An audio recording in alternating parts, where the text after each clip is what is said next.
Welcome back to another episode of Half a Clue Movie Review. I am your host, Blake, and I'm joined by... Ron, hey. Philip. And Jason. And also our producer, Miles. We never introduced them, but Miles, say hi. Hey, how's it going, everybody? How are you, probably Miles? heard me in the past, but yeah. Yeah. feel Also, he wasn't here last week, which is why parts of the last episode were blown the fuck out. Because Marvel sucks. Miles, you're I putting had to on be your the one to best say it. I'm sorry. radio voice right Yeah. now. I am? Oh, You said that very officially. well, it's true.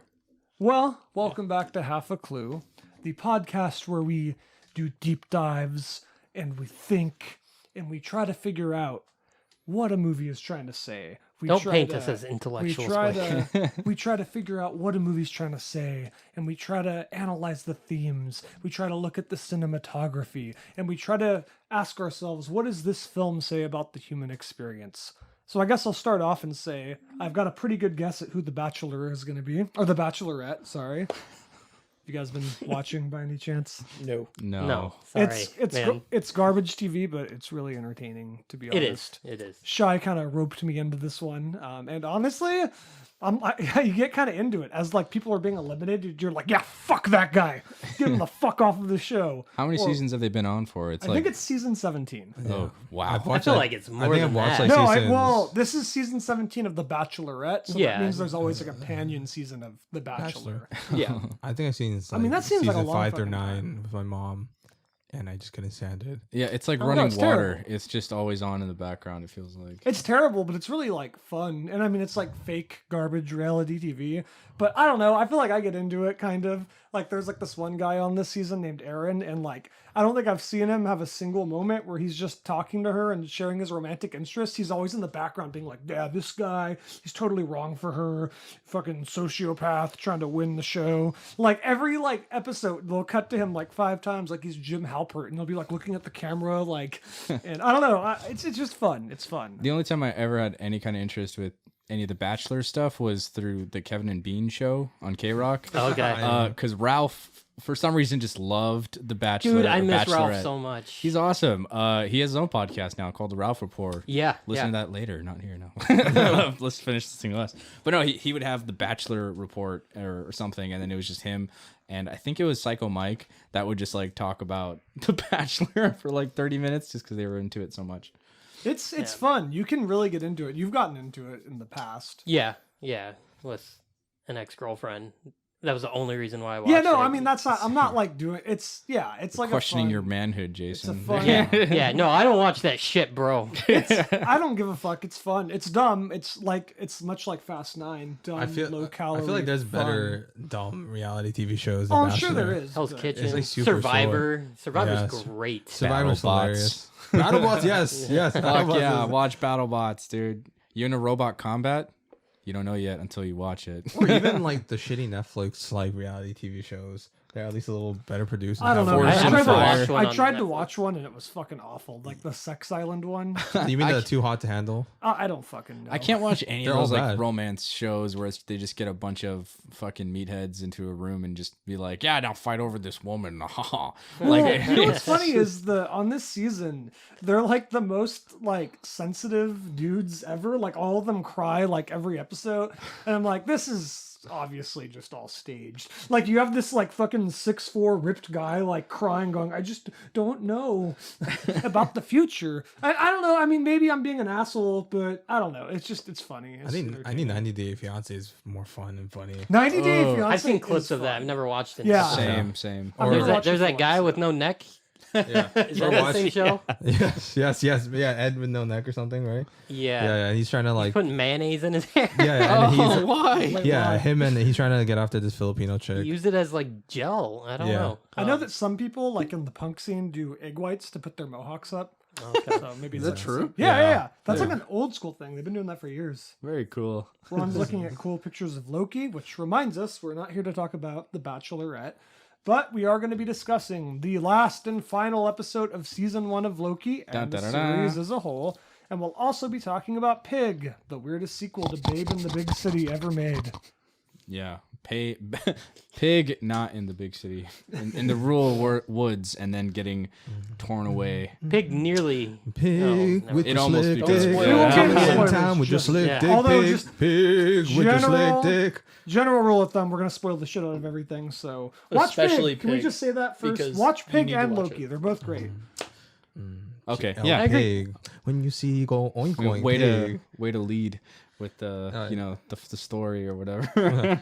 All right, real quick before we get into Loki, brief shout out and congratulations to the director of Raw for winning the top film prize, the Palme d'Or. Woo!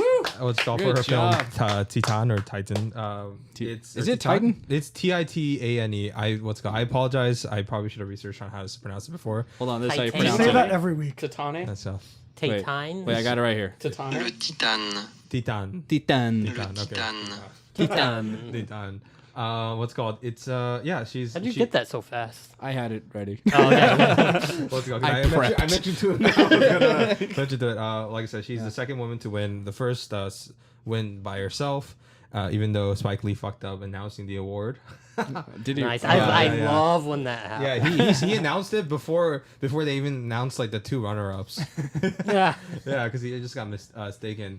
Like I said, I really enjoyed his her debut film or her breakout film Raw, which is about like Oh, basic the cannibals cannibal and stuff. movie. Yeah, have you seen that? Tens. I have a pretty good sensitivity to horror where I can watch anything. Body horror, anything like that, when it gets real intense, I can't do. There's, like some that. body horror. I don't know. There was I'd that say there's a once- good amount of body. I know, horror. but I honestly see it more as like a There's psychological in trauma particular. Yeah. with some body horror elements. And by the way, it takes a lot to not most make me body watch horror. something. This is like the thing that makes me cringe. There's like that scene where she's like ripping something off of her thighs, and you just see the skin ripping, and I just remember being like, no. Yeah, and it's not super gory or graphic or anything. I mean, there are graphic moments, but most of it is just like the Philip psychological said. intensity. Yeah, it's just watching this lady becoming overwhelmed with Her the need indulgences towards to eating. cannibalize. Is it like a other coming humans. of age movie just told through the lens Yes, of of a cannibal. cannibalism? Yeah, pretty much, See, yeah. I have to watch it. I have to like just power through it because that does sound super cool. It yeah, is. it's Yeah, I It's would like great. to We watch were, it. we were in theaters watching it. And we were just we had such a blast. just a lot of cringing and just like, oh god, but yeah, it's great. It's again just like shit that she's doing. It's just very intense. It's awkward Yeah. and creepy. I'll say it's not scary, but it's And once again, it's going to be distributed by Neon, who distributed Parasite, which also won the last 2019's Palme d'Or, and Pig, which we will talk about today. there's a bunch of trailers in front of Pig that I was very interested in. I'll say. Really? Yeah. Like which I one? just Like got fucking like shitty action movies in which got- theater did you watch again? Regal. Oh yeah. I watched it twice. I know what you're talking about because I watched it in Regal. Because when I watched it in AMC, the projection was weird and stuff. At least the one in Ontario, where like the colors were slightly off, like the blues were like purple and stuff like that. But then Oh, watched that it, sux. and then I think I watched it in Regal, like literally across the street, just to watch it again. And Okay. it was like, Did you just different. walk over? Yeah, I just walked over. Yeah, I just like I get annoyed with bad production. What's it called, production quality? Oh gosh, fuck. I got the Green Knight So- trailer. I didn't get that, and I was happy that I didn't because I really want to go into that as blind as possible. Until you read the short story. I got Yeah. what is it? Like a lot of the usual ones that have been there, like Candyman, Yes. Shang-Chi, and another one. There's Ninth Day. Are you talking about the one where like was that Winston Duke from Black Panther? Yes. Yeah, that one's Looks that very one's- interesting. That was really cool. It's like people going into this space to like basically have eternal happiness or something. no, like, it's basically he's basically like an arbiter where he judges these souls and whether or not they can inhabit a body in like reincarnation sakes. And if they don't, they just simply disappear. And they have 9 days to evaluate. looked very good. And then the trailer for that movie Raw, or Raw. the person who Titan, made Raw, yeah. Titan. Titan. Is it just me or did Oh, that- and then there was like an animation movie from like I don't know. Oh where. yeah, That one looked like cool. a Flea. Yeah, yeah, that It's one's it's cool. an animated film talking about basically what are they, like refugees fleeing Yeah, from yeah. a war scene. I'm not exactly sure where it's supposed to be, but looks very interesting. Does this have any connection to Mucha Lucha? Yeah, fucking what? What? Oh yeah, and My Flea. spleen! Yeah, yeah, it's just like that. It's actually about the bass player from Red Hot Chili Peppers. Oh, So, it's a movie. bringing it back to Titan, or however it's pronounced, was it just me? Titan. Titan? Yeah. Was it just me, or did it remind you guys a lot of Crash? Are you kidding me? You're Wait, talking about you you mean mean- the crash, the one that took the Best Picture winner away from Brokeback Mountain? That crash? Yeah. Not Oh in the my slightest, I would God. say. Good. Oh, I hate Miles. Crash. I Yeah, hate that movie. it's a Sandra horror. Bullock's arc is hilarious. No? She's racist, then she falls down the stairs. Yeah, everyone's so like one-dimensional and in then that her maid movie. helps her, and then she's not racist. I'm just anymore. talking That's about her entire aesthetically. arc. No. No, I would say this is like a million times better leagues looking. literally that one scene where it's in the forest and you have one backlight and then you have a silhouette of a guy and it's kind of misty. Yeah. That's like 90%. That looks better than any shot in Crash. That like mosh pit or something that's Yes. happening. It's like with the blue light with like just they're all kind of edged with like a different color. It looks awesome. Even that scene with Vincent Linden, the buff French guy in the trailer, like, and he's like dancing and shit, and he's like in the thing. Yeah, yeah. Looks way better. There's like he's like dancing in the woods or something. I don't remember. He dances in the woods, the club. He dances. A lot. He's butt naked too. Like, oh gosh. Can't wait for it. No, yeah, that looks very cool. It's quickly become one of my most anticipated films this year. So, yeah, I know. I gotta watch this trailer now. yeah. Let's go. All right, so moving on here. In our previous episode, we talked about Loki episodes 1 through 5, and since then, at the time of recording, the final episode came out, and we've watched it. So after successfully defeating Alioth, the ethereal creature that guards the gate to the one who controls all time, Loki and Sylvie anxiously trench into a nebulous territory in order to finally find the answers they have been searching for. So after watching, all the episodes, overall, how did you guys feel after watching this? I liked it. I feel like a lot of people were upset by it because it really didn't complete anything. Like it ends on a huge cliffhanger, which we'll get into. But I don't know. I liked it. I said last time we talked about the show is it depends on like how, The execution. Yeah. and how far these shows are willing to go and how much importance they're going to have on the MCU. And this one really does have a lot Absolutely. to do with what's going to happen coming up. As far as it ending on a cliffhanger, I feel like that's it's not necessarily a criticism, it's a negative and a positive, because on one end, yeah, it's cool as fuck. This is like, this actually feels like the biggest thing that's happened in the MCU maybe ever. Like, this Possibly, yeah. This feels like this would have taken like 6 movies in phase 2 to make something like this happen. Yeah. But on the other end, also, I get it too, because I would like just a cool ending to that story. So, I don't know. I don't want to complain. Also, because, we have to say that we can't judge it till it's over. Clearly, they're doing at the very least another season, so we'll see. But I do like that episode a lot, and obviously I like the big reveal. Philip, I'm sure you were sitting in your seat going, Yeah. I remember me and Ron going, nah, it's going to be Loki. Yeah. I know that you were sitting there just going, interesting. But yeah, I like that big reveal, and I like the new character a lot, so. I would say a lot of the same lines there. Like, cliffhanger endings for any show have always been like, hit or miss, right? They're tough to execute. When it comes to cliffhanger endings, it's really all about how they execute it. There was a lot of stuff that I didn't want from this epised, and we kind of got anyway, and it still won me over. Yeah. But I'll say that there's a long legacy of shows ending on a cliffhanger where they're not satisfying, and it just feels like they're just jerking the audience around. But I didn't get that sense at all by the end of this. I was excited. I was really looking forward to whatever's going to come next. It gives me a lot of I'm anxiously excited or anticipating like what could happen next. It could go great or it could be terrible. I think they pulled it off pretty well. I absolutely love this episode. For me, pretty much like everything that I thought would happen, and also like I was armed with the knowledge that there would be a season 2 way before this episode came out. So I thought, there's no way they're gonna resolve all the plot lines. They resolved all the ones that I wanted, which was who is the one in charge of TVA, right? And will there be a multiverse? Will the sacred timeline be broken? That and it'll branch out and impact the rest of the Marvel films? And all those have been answered.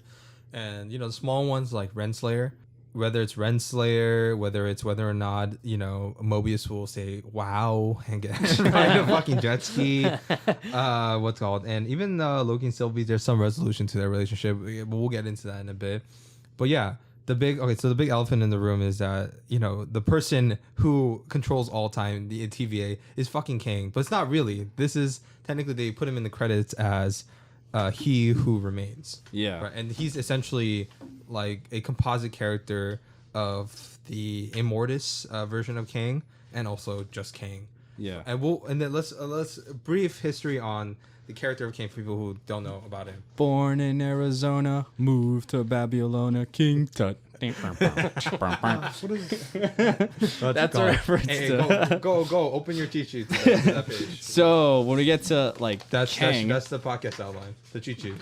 Kang the Conqueror, first created by Stan Lee and Jack Kirby, the real king of comics. When it really, when at least when speaking about Marvel, they created like 50 plus iconic characters. Like, just have a long legacy of stuff. He was first introduced in Fantastic Four, not as Kang the Conqueror, but Rama Tut. This is the dude that's got a very complicated history, but most of it I feel like won't really matter, I think, in a very good way, because you don't really need to know his entire backstory to like appreciate this character. Yeah. But there's a lot of backstory. Oh yeah. I think they might even touch it. Yeah. So like going on to what he said, it's like he's his actual name, at least in the comics. So we don't know if they'll do it, and they'll do it in the films. Is Nathaniel Richards. He is a 31st century scholar / scientist. He's a potential descendant of Nathaniel Richards, Richards' dad. That's the Mr. Fantastic from the Fantastic Four. Yes. And potential descendant of Doctor Doom. This is less likely, but it's possible. Yeah, it could be a descendant of both Reed Richards and Victor Von Doom, which is, I think, very interesting. The fact that they're the two probably the smartest people. Well, Reed Richards is usually considered to be the smartest person in the Marvel Universe, at least on Earth. So his 31st century descendant. So this is like, way down the millennia down the line, these super genius character, Nathaniel. Yeah. And he discovers time travel technology created by Victor Von Doom. So he's at least connected to the Doom character in some way. Yeah. And he first starts off by this character gets so weird because he starts off his origin is that he goes to ancient Egypt aboard like a Sphinx shaped time ship. The Sphinx. It's the Sphinx. It's the Sphinx. It's a time machine. Oh my god, it's ridiculous. I remember it's and he called himself Rama Tut. Basically, and then the main reason why he's trying to get there in the comics is because he's trying to control and claim Ensabu Nur, the Apocalypse, the first mutant, as his heir, which is ridiculous. The Apocalypse character from the X-Men X-Men, characters, like he was the Pharaoh and stuff. So he Yeah, goes. that movie sucked. He tries. Yeah, the movie's terrible. The character's pretty awesome, but like again, it's all about Just way execution. down the line. I hope. Yeah. Hopefully that we'll get him again, but like in fucking 20 years or something. Which is so his name was Rama Tut originally, right? That was his Egyptian name, which is why I was singing the Steve Martin King Tut song. Exactly. That doesn't make sense. Deep cuts. What's it called? Yeah, he's defeated by Fantastic Four. That's why he's tied to that. What's it called? That franchise. He remodeled himself as Scarlet Centurion as kind of like a knockoff Doctor Doom. But then after that, he loses to Avengers. So he tries to go back to his original timeline, but overshoots it for like 1,000 years past it. And he, basically sees a war-torn Earth and uses advanced weapons to conquer the planet and nearby galaxies. And he, rebrands himself as Kang the Conqueror. Much better name. Yes, way better. And he has such a cool look too. And then, although his first look was pretty goofy though, as most of like a lot of Jack Kirby's early versions were a bit rough. So I'll say that much. Like when he first puts on the purple mask, he's got like a goofy looking helmet. Not the best look. But then like the redesigns later down the line. Yeah. Once he becomes like more refined, he's pretty badass. And then he has such a weird because the fact is there's not just Kang, there's not just one Kang, there's like millions of Kang from millions of timelines, which is exactly what they touch on in the end of this episode. Yes. It's crazy, and brief connection to the character Renslayer played by Gugu Mbatha Raw. In the series, in the comics they're actually like in a relationship. Yeah, and they're like kind of this weird, symbiotic relationship. I mean, we'll get into predictions later, but I think that'll tie back around. Which I'm very interested in because I like the character of Renslayer. I didn't really like her that much at first. I felt like she was just kind of dry, but as time went on, she seems like she's developing into a very interesting potential villain. Yeah. I mean, and this guy's like, he's so smart that kind of like Council of Reed Richards or something. He had a Council of Kangs. Yeah, which is like, if you're familiar with Rick and Morty, there's the Council of Ricks. A lot of it is derived from there, where it's just like infinite amounts of super geniuses all come together to basically decide the fate of the universe and of all the different timelines. So interesting concept. Wonder if we'll get it. I mean, I think it's totally possible at this point.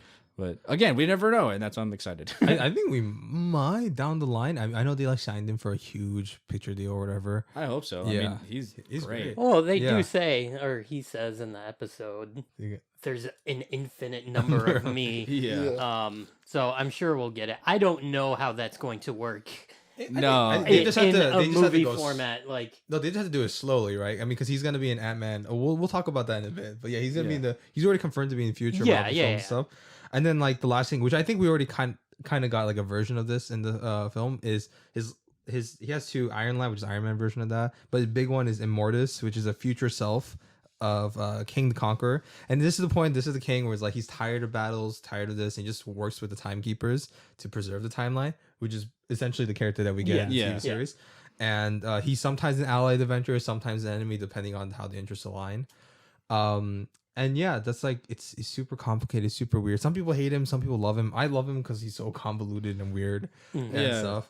It's like he's a very interesting character because I think you throw him in there and it could be like a wrench, right, where it just fucking wrecks everything and it's just hard to keep track and it'll become convoluted, or there's like again there's tons of potentials of like I don't know, this could branch off to like a million different stories and it'd be super fun. Well, a lot of people think this is like our next like Thanos, right? This is Yeah, the next absolutely. big Yes. villain. Which yeah, I I mean, wa- it kind of has to Yeah. be. It has to, like- Yeah. Wouldn't that be hilarious if Ant-Man just like Destroys him. outdances him? Well, even if he does, there's another. Yeah, there's another Yeah. king. I like his. Is it his last line, or it's like one of his last lines? He says, "And you think I'm bad? Wait till you meet the rest of me," or something. Yeah. Yeah. Oh man, I mean, man, we're talking about.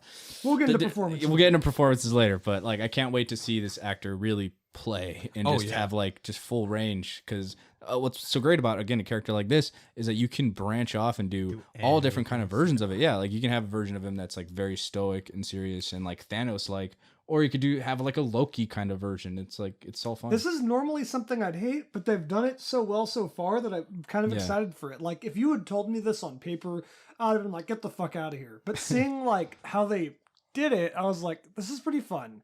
I like this version. I don't know how similar the next version we're going to get is to the performance we got on the most recent episode, but No, I think I like it. I think it'd be very different because I know Kang the Conqueror, at least his personality, he's a lot more stoic, stern, and egomaniacal at the same time. So it's like an interesting mix between like calm but crazy, at least from like Yeah. the versions that I mean, I've that's read. kind of what we got too, though. Is But- he's kind of got the. but I didn't get any stoicism from no, this guy. no, not at all. calm but he's crazy. No, but like he's like his mannerisms are calm, but the things he's saying Are, like, Are what's wacky. crazy. He doesn't have as much wacky mannerisms as He Who Remains, Okay. right? Like, and most like I imagine, even like the way the King the Conqueror sits, at least in the comics, right? He's always his chest upright, always standing, barely yeah, sits. like the statue at the end of the episode when Yeah. they show the TVA. He's Okay. just like this Yeah. like conquering Yeah, leader. a famous pose. He always puts his hands behind his back as his, below the others. Gotcha.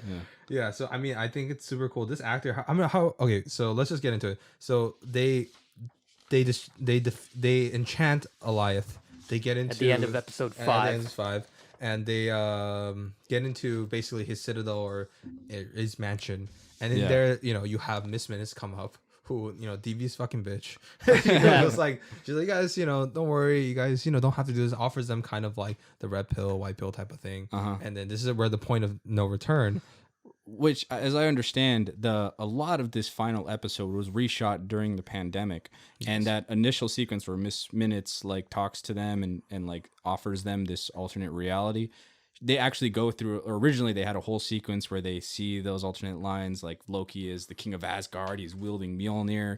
He's like beloved and stuff. And then they ended up cutting a lot of that out, which Aw, that would have been cool. Yeah. that would have been cool. But I kind of like how they ended. This, Yeah, because though. it makes I- it like more enigmatic and serious. You don't know if they're telling it, is bullshit or not. Yeah, that's I true. do think watching Loki get tempted would have been interesting because he kind of does, but they don't focus on it. It's not like Star Wars is all about temptation, and we get so many fucking scenes of this is what could happen. Yeah. We don't really get that with Loki, which would have been fun, but it's fine without it. It's not like it ruins anything. But I agree with Jason. I think that would have been fun as fuck to see like Loki like stare into a reality where everything has gone his way. I would have loved to seen like a deleted scene of that, but it's because like we've seen so many similar scenes in the past in the previous films and of him getting tempted, whether or even like seduced by power. that I can see why in the creative, like, it's like we've done this before. It's just like, and also like we just want to speed up the pace. Yeah, I'm fine with it because I think the pacing of the episode is so well done. Like it doesn't Yeah. even feel like a full episode almost. It's the shortest episode. Yeah. No, and it worked. Like when I saw the runtime, when I turned on my TV and saw that runtime, I was like, fuck. Like I was expecting this to be the longest episode, but really, like I think it was the perfect length. It was perfectly paced, and it really got me excited for what's to come. Like, yeah. And this might sour you on those extended scenes because apparently they're all supposed to have like some kind of fight sequence with Miss Minutes. Like she was going to turn into some kind of thing. Okay, Okay, that- that I would have been think dumb that- as yeah, fuck. And I'm like, thank God they didn't God do they that did that. because I Yeah. love how they portrayed Miss Minutes so far. She's like this little being, like she's just like she's not a physical threat at all, Yeah. right? Oh. Again, Yeah. she's just what she's offering and this temptation and stuff. That That was was imagine great. seeing that thing fight. It's a hologram, basically. Yeah, but like I don't remember exactly how it was supposed to fight, but it like fights in some kind of way, which is like No, that's I just think silly. I like the fact there's almost no action sequence in this one. Yes. Yeah, Oh it's great. man. Yeah. It's The end of great. this fucking show is three people sitting down at a desk having a conversation. Yep. Yes. And it worked. It's It was so- awesome. It works so well. It focuses so much on their performances. Oh yeah. So sorry. Keep going. Basically, after Miss Minutes, they will get introduced to, He Who Remains, played by Jonathan Majors. How familiar are you guys with his work? Not at all. Not at all. Not at all. So you guys haven't seen Lovecraft Country or The Five No, Bloods? that's been on my radar though. I really want to watch. Yeah. Lovecraft Yeah. Country. By the way, Same. It sounds dope. Congratulations. Oh, dude, Lovecraft. That's a show I definitely want to talk about soon. It's so Okay. much crazy fucking down. shit.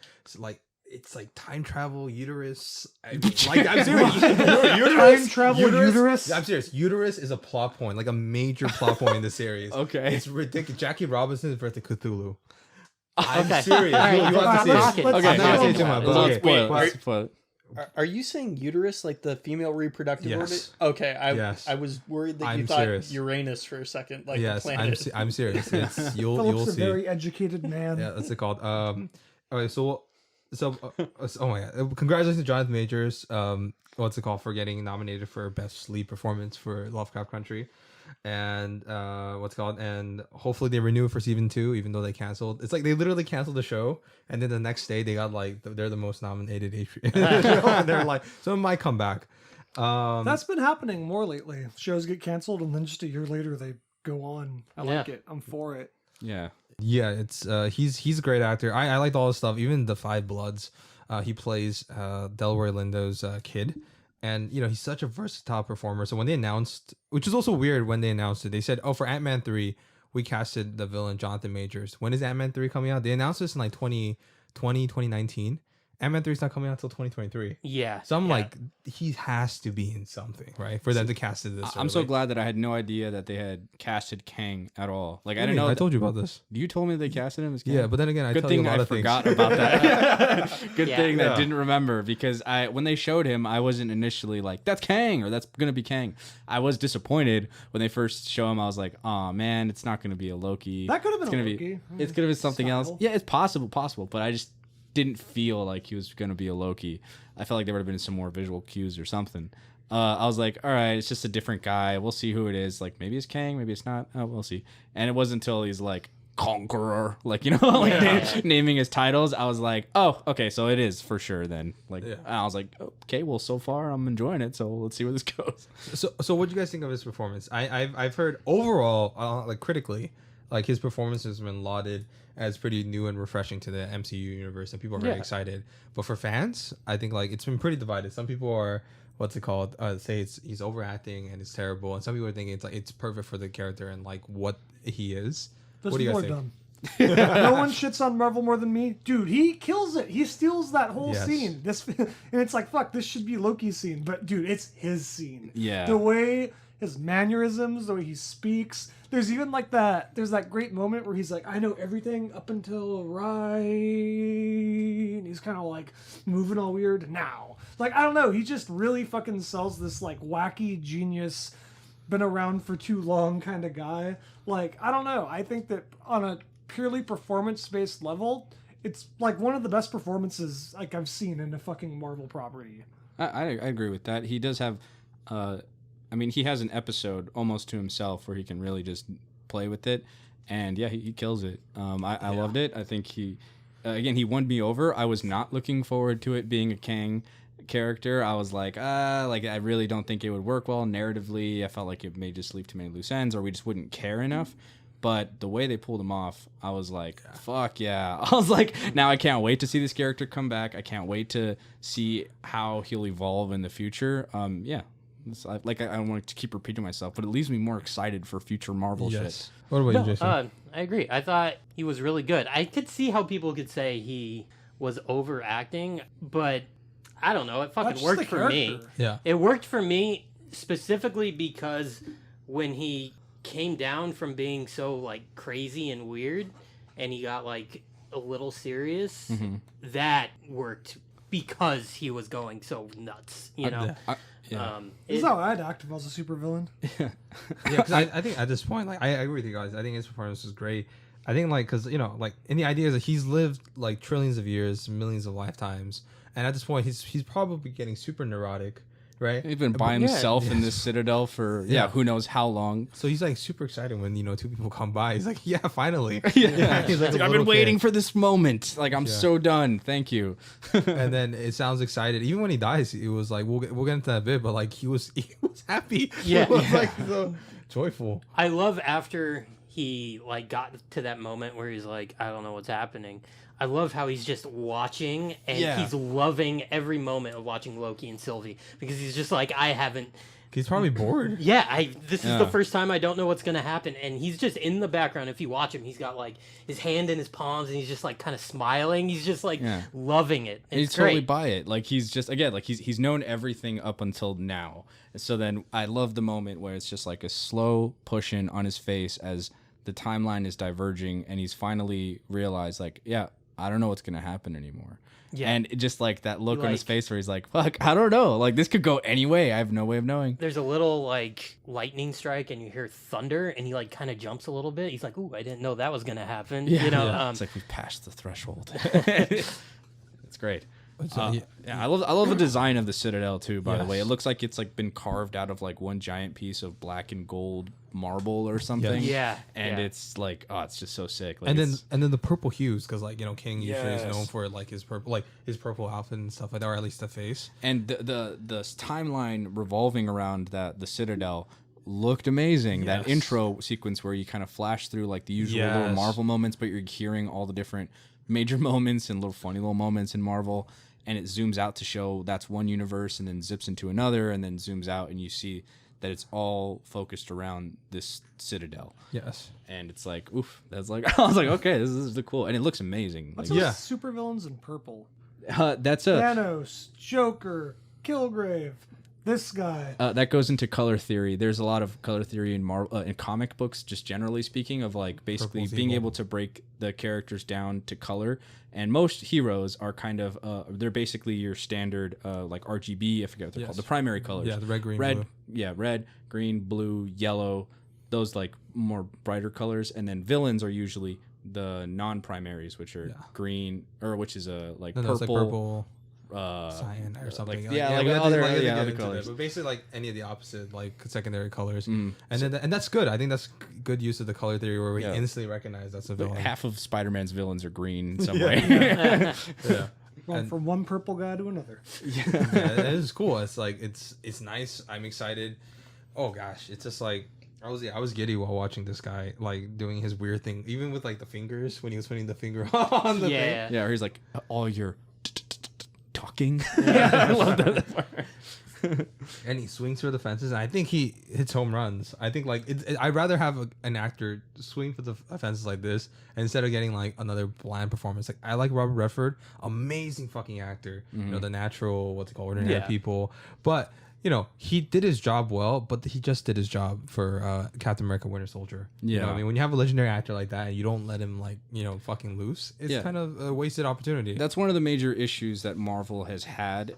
There are exceptions, and they've gotten, I think, much better at it, with, like, the exception of, like, fucking Black Widow. But they hire these great actors to be these villains in, like, one movie, and then they're done and they're gone. They die or disappear or something, and then you never see them again. Like Jeff Bridges in Iron Man 1. Yeah, Jeff Bridges.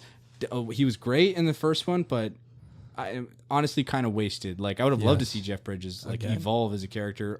Mads Mikkelsen. Yeah, Oh yeah, he doesn't do anything. Sam Rockwell in Iron Man 2. Sam Rockwell is such a Yeah. tragedy, by the way. That guy's an Very amazing actor. interesting character. I liked him. I want them to bring him back. They Like, I would left love him to see him. open too Yeah. to be in the third one. Tim at the very Roth as least. the Abomination, Yeah, which Aren't they bringing him back? Yeah, they're yes, bringing they him back. might. So I'm interested to see what they'll do there. Because Wasn't he supposed to be in Age of Ultron at one point? There was like I've heard that he was originally in the script for Age of Ultron, and then they were like, "Oh fuck, this movie's already a clusterfuck." Yeah, which is fine. Again, I don't think it's really necessary. There's a Clint. Like when we talked about after the Widow episode, that they might do the Thunderbolts, and it's very possible for like their big villain guy. They could have Abomination. It's like, why not set him up, put him in there, Oh, yeah. see him I do more love stuff. Tim Roth. But yeah, like, there's a whole other long list of great whole- actors who come in to do one Idris movie. Elba. And Idris they- Elba's a Idris big Elba, one. another That's a wasted big one. egregious So one. with this kind of character, again, there's so much room for him to just do all kinds of characterizations. He could come back, and I think very importantly, he's so different from Thanos that I think they made the right choice of going in a completely different direction from how Yeah. Thanos is. He really only shows up at the end of of the Infinity Saga, right? Yes, and that I wanted to make that point. That was one of my. I think they wasted a lot of the Thanos era because he really does just show up for the last two movies. Like we get little specks of him like just sitting on a chair. I'll do it. And I'll do it myself. Which, by the way, doesn't make sense. Was he in charge of Ultron? I No, don't know. that didn't make sense. No. and I This think is Josh Whedon, so you know. and I think that like just if they had used him a bit more prior to Infinity War, it would have made that movie even better. Somehow they made it work. I don't know. That Yeah, movie's a fucking yeah. miracle. Yeah. But Pretty sure it that's was the an moon accident. landing. Not Justice That League. is the fucking moon landing. That is the moon landing in completion and execution. What's Justice League? Like the rocket fell over once it got on the moon. That and was they just starved to them death? working. That was yeah, Apollo 13. that was exactly That was like them trying to get to the moon, and they landed, and then they all just died. They couldn't get them back. They're just like, sorry. And then, Whoops. yeah, the Snyder cut was them just like sending a little like rescue boat to like bring them back. Or shit. Whatever's left Rescue over. A boat, yeah, boat. They had a tugboat. Yeah, it's called for their graves, right? Yeah, they just scooped up their bodies and were like, all right, come back to Earth. Gosh, it's cool, and then like just like the implications of his and like establishing the multiverse. I think this is like, yeah, definitely the most important work. Unlike as much as I enjoyed WandaVision and kind of enjoyed Falcon and the Winter Soldier, this one actually has narrative importance and narrative consequences. Yes, for this one. absolutely. And I think what's it called? I mean, WandaVision might have narrative consequences. I thought I did because when they introduced spoiler alert, when they introduced Evan Peters as Quicksilver, I Whoa. was like, what's it called? Wait, you didn't I know? didn't watch it. I don't Yeah, care. Oh, Yeah. oh, okay. Sorry for that. Which was No, a I great don't care. moment, by the way, but that was also Wasted. contingent on people already Already knowing knowing. that, and then like, oh, hey, look, it's a Quicksilver from the other thing. That's cool. It's like, what are they gonna do with this? Nothing. Nothing. And that's a wasted opportunity. But Loki, like, they actually commit to having narrative consequences. They commit to these insane ideas. There's this like insane bravado for absolute nerdy shit. Yeah. Right? This Well, high we should concept see what the material. next move is first. They could fuck this up. I don't Well, I think mean, they're going to. No, Like even if They they fuck can. this up, at least season one, the setup was great. I thought. Yeah. Yeah, no yeah. matter what, I'm still gonna enjoy the first season of Loki. Yeah. I'll say that. Like, I enjoyed the hell out of it. I enjoyed the introduction of Kang, and like, yeah, moving forward, we'll see what happens. This is like the most, I'll say, like, anticipation I've had for the rest of the MCU that since they officially announced like the Infinity Saga. Yeah. Because I was like, man, that sounds really cool if they can pull it off, but like, fuck, I don't know. That's a lot of things to be juggling in the air. And they did, and it was amazing. So there's that same level of potential, but with Kang. So Yeah. I hope they don't resolve this in one phase. They have to do multiple phases. No, yeah. Yeah. I think it's also very interesting that this is like the first time we're gonna have a villain who is like not just kind of lingering in the background like Thanos did, like you said, but like who's actually there, who's maybe just a villain a few times leading up to this like final conflict. That's what I would whatever it like. be. I would want Yes. them to do that. And then what's it called? And we're gonna get to that when we talk about like the future of the MCU and stuff. Where I think that it's that's gonna probably happen. But before we do that, let's talk about real quick about kind of the Mobius and Renslayer storyline. Okay. It was very, very short, not really much there. Mobius goes back, confronts Renslayer, and Hunter B15, right? Yeah. She goes in and she convinces the other hunters that, hey, you know, you guys are all just time variants, and we meet. I think the name of the character is Rebecca Torment. Rebecca Torment, which is her alias in the comics, Renslayer's, and you know, and that's a pretty smart way. And then they just kind of resolve it there, where you know Hunter B15 and Mobius are like resolving just to reform the TVA by themselves. One of my favorite lines when Mobius walks in, he's like, "He's back." I know. It's like, "Hey, what's up? I'm back. Like, how you doing?" He's great. Then that was one of the things that the show like I was really hesitant when we introduced Sylvie, and we talked about it in the previous episode where I was like, for me, a lot of things that worked in the first couple episodes was Owen Wilson and Tom Hiddleston and their chemistry, and we kind of get this, you know, like buddy cop or what's it called, crime thriller with these two, and then I was totally down for that. But honestly, they surprised me and subverted my expectations in the best ways. Game of Thrones, Last of Us Part 2. Fucking Last of Us Part 2. Gosh. We should talk about that. Eventually. Good luck. I'm having a harder time for them to watch a couple movies Getting and for them Blake to play a video game. Oh my god. Hey. It's struggling for him to read a 12-page short You story. played Skyrim. Congratulations. Skyrim and Legend of Zelda games. There's gonna be a spin-off called Half a Clue Game Review. Speaking of which, Legend of Zelda, super excited for Skyward Sword HD. Fuck yeah. It's really fun. Yeah, oh my gosh. It's very fun. I gonna spent talk. like half the weekend playing it. Oh, It's fuck. Great game. We're gonna talk all game reviews. But what's it called? Back to this. It's a subversion of the expectations in the best ways. And even Renslayer, like, yeah, as Ra mentioned earlier, super dry in the beginning. And I was like, wow, they wasted another talented. Gugu Mbatha Ra is an insanely talented female actress. She's been in like An Belle. awesome name too. Yes, amazing name. To have Raw in your last name. She was like, she honestly, she's always been like second or third, kind of like she was a Henry Cavill for female actresses, where like almost every big giant role with like a female action lead, whether it was for Star Wars, the mainline series, Star Wars Rogue One, for any of the Marvel films, Captain Dodged a Marvel. bullet. Was she Yeah, going she for, Ray or? Yeah, what's it called? There was rumors that she was for Ray. Rumors. But then she was confirmed in the running for the Jyn Erso character in Rogue One. Yeah. Yeah, and also for I rebel. what's her name? I think there was rumors she was also gonna be Emilia Clarke's character in Han Solo's film. Man, she was like yeah. in all the Star Wars. Yeah, so she was like, because they like, They good liked casting her. directors. They were like, yeah, she's really good. And Belle, she was great. Like they were like, wow, amazing actress. And I'm like, when she's in here, I was like, I heard that she was in Loki. I was like, ooh. Yeah. And then I saw her in the beginning, and I was like, oh fuck, she's lame as fuck. Yeah. But near the end, where she kind of gets it more twisty, and she kind of shows a more complex layer, just with facial expressions. Her like torment with her loyalty to TVA, but also it's going against everything that she believes in.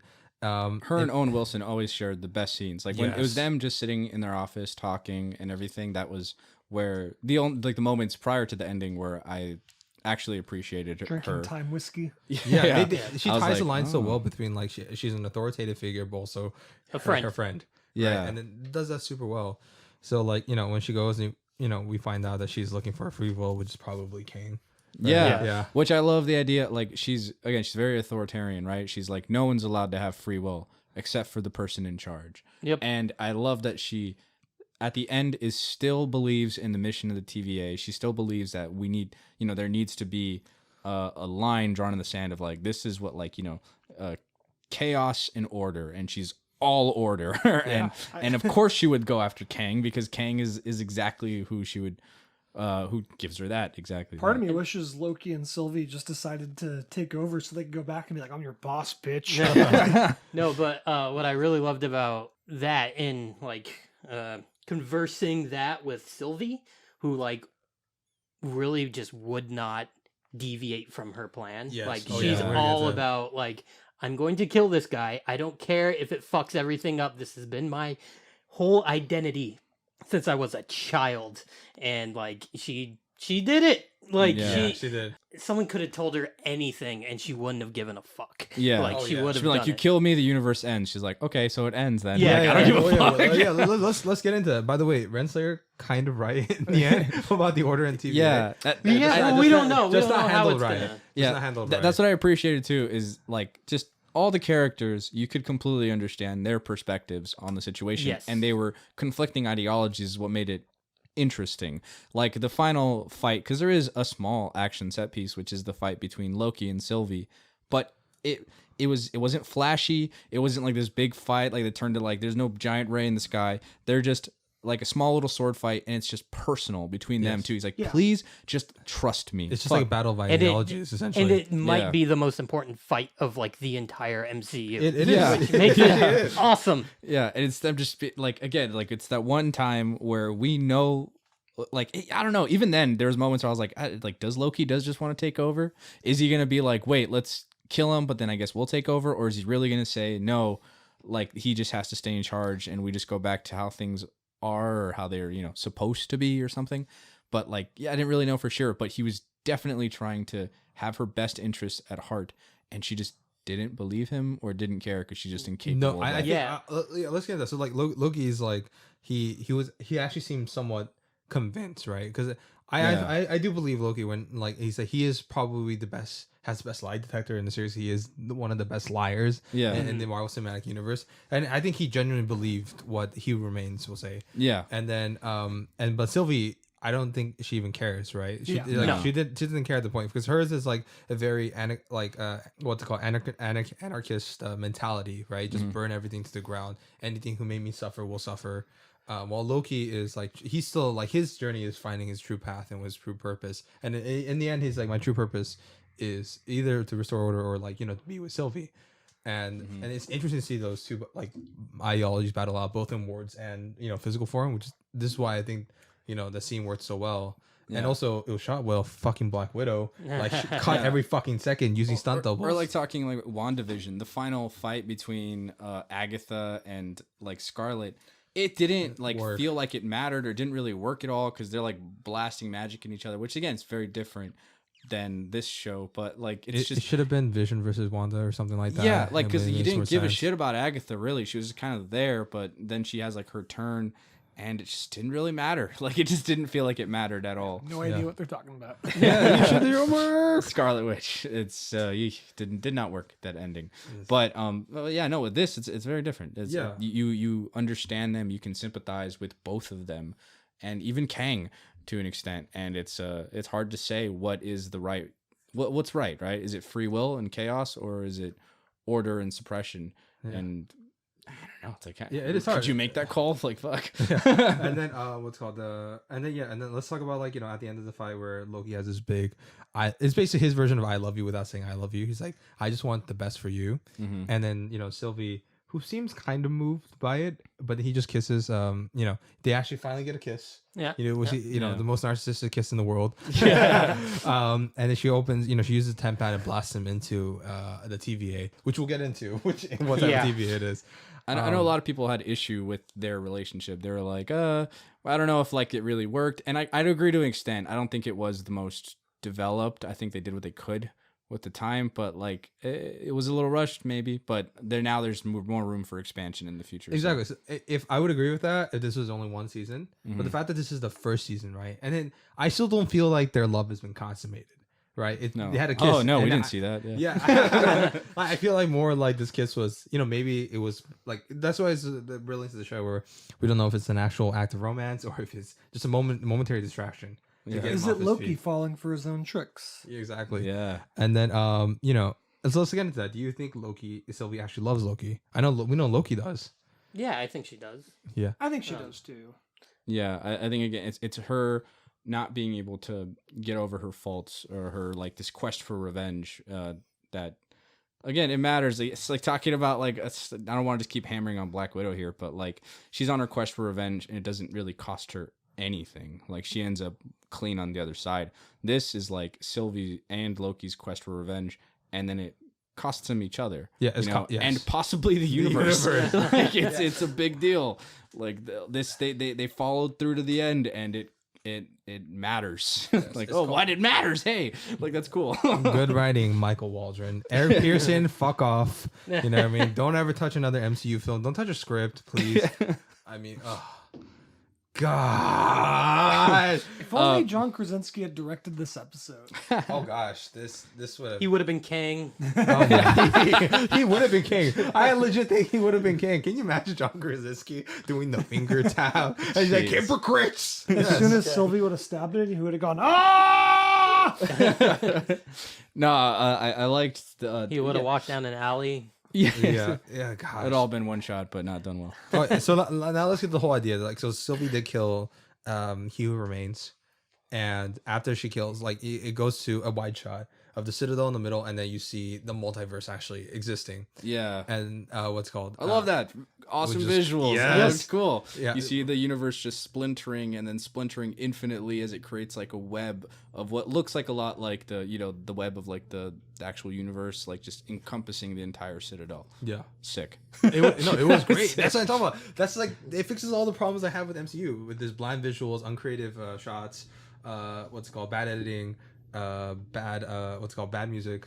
Yeah. Like, this- Oh yeah, the music was awesome. The music's great. I've been Very- fucking jamming out to the theme song, the TV, like the end of the title song and shit. And it shows restraint when it needs to. Like when they're sitting down and they're talking for the majority of the time. no score. It was like almost no score, very quiet for the majority of it, but then it was like just highlighted and like embellished a little bit with some music when it was felt necessary or like it needed it. Yes. Yeah. The Natalie Holt is the composer. Huge props to you. You're awesome, Natalie. Exactly. I'm That's listening to music your in the Spotify. MCU. Yes. Oh, that and For sure. Ludwig Göransson's for Black Panther. Oh yeah, Yeah, Black yeah, yeah. Panther freaking Yeah, soundtracks yeah. kick ass. Those That's awesome. two are probably pretty good. Yeah, it's super dope. I like, and I don't count Guardians of the Galaxy because it's using other people's songs. Yeah, mostly. Yeah. So let's get into the multiverse, right? You know, after what they do, it's okay. Do you guys think, you know, this is a pretty, you know, high sci-fi concept, right? And then usually this stuff is usually saved for Star Trek or other type of very niche shows. Mm-hmm. But MCU is casual fare. Usually, Right? Yeah. So now, do you guys think that was it? Like, I know, you know, we don't know yet, right? But do you think this might have been? It's hard to say because they haven't made anything yet. But do you think this was the right choice to put this in here? Because do you think they might have doing this might have lost a lot of the casual fans? If their follow-up is strong, it'll be okay. Yeah. It's not. It's just too high concept for. They're casual they're viewers. making it very simple. They're not making this overtly complex. Well, we'll see how thing. they do it. Yeah, that's what I'm saying. It's also important in how they follow this up. And That's I really would, gonna I don't care how complex it gets as long as it's, you know, You can follow you can follow Tenet. Tenet. And Tennis fall. Nah, we're not getting into Tenet. We'll talk about Tenet. Tenet sucks. We already talked about Tenet. It's okay. on an unreleased On episode. an unreleased episode. We hate it. That's gone. Don't worry. We'll rewatch. No, it once you but guys like take I this think there's the only way the MCU can grow is if they continue to do more outlandish things, because Thanos was huge, Yeah. right? He was massive, and it's just like, oh, what are they gonna do? Another like big bad villain. evil man? And I think this is the right way to go. If It's they had not just just done the that. same thing It's, over again, it would have been incredibly fucking boring. yeah. Absolutely. I think that I think this is the perfect time for this because I think after Endgame, my interest in the MCU had been waning a bit. It's like it's a very tenuous time in the Marvel universe, right? Captain America's gone. Swings and misses right now, aside from Loki. So Yeah. thank God that's here. Thor is off Earth, off Asgard. He's gonna be with the Guardians, which I'm very excited for. But it's hard to see how Is he's that gonna influence. happening? Yes, it is. But Yes. Star-Lord's gonna or The Chris Guardians of the Pratt's Galaxy. in- All the Guardians of the Galaxy are in Thor 4. Okay. so that should be really cool. And then Tony's gone, obviously. So it's like all three of their biggest characters are gone. Oh, and Black Widow as well. And Wait, three. Wait, you mentioned Thor? yeah, Thor. Well, it's not. I mean, He'll be gone. back. He's dead. I What are you think. talking about? I No, think no. in sense of like how He's they're the only directly amongst the related three. to Earth. Like it's for Earth. yeah. It's not like how like before. It's like Thor was around, and now he's kind of just gone for at least a while. We don't know when he's gonna come back. I think he should take his time.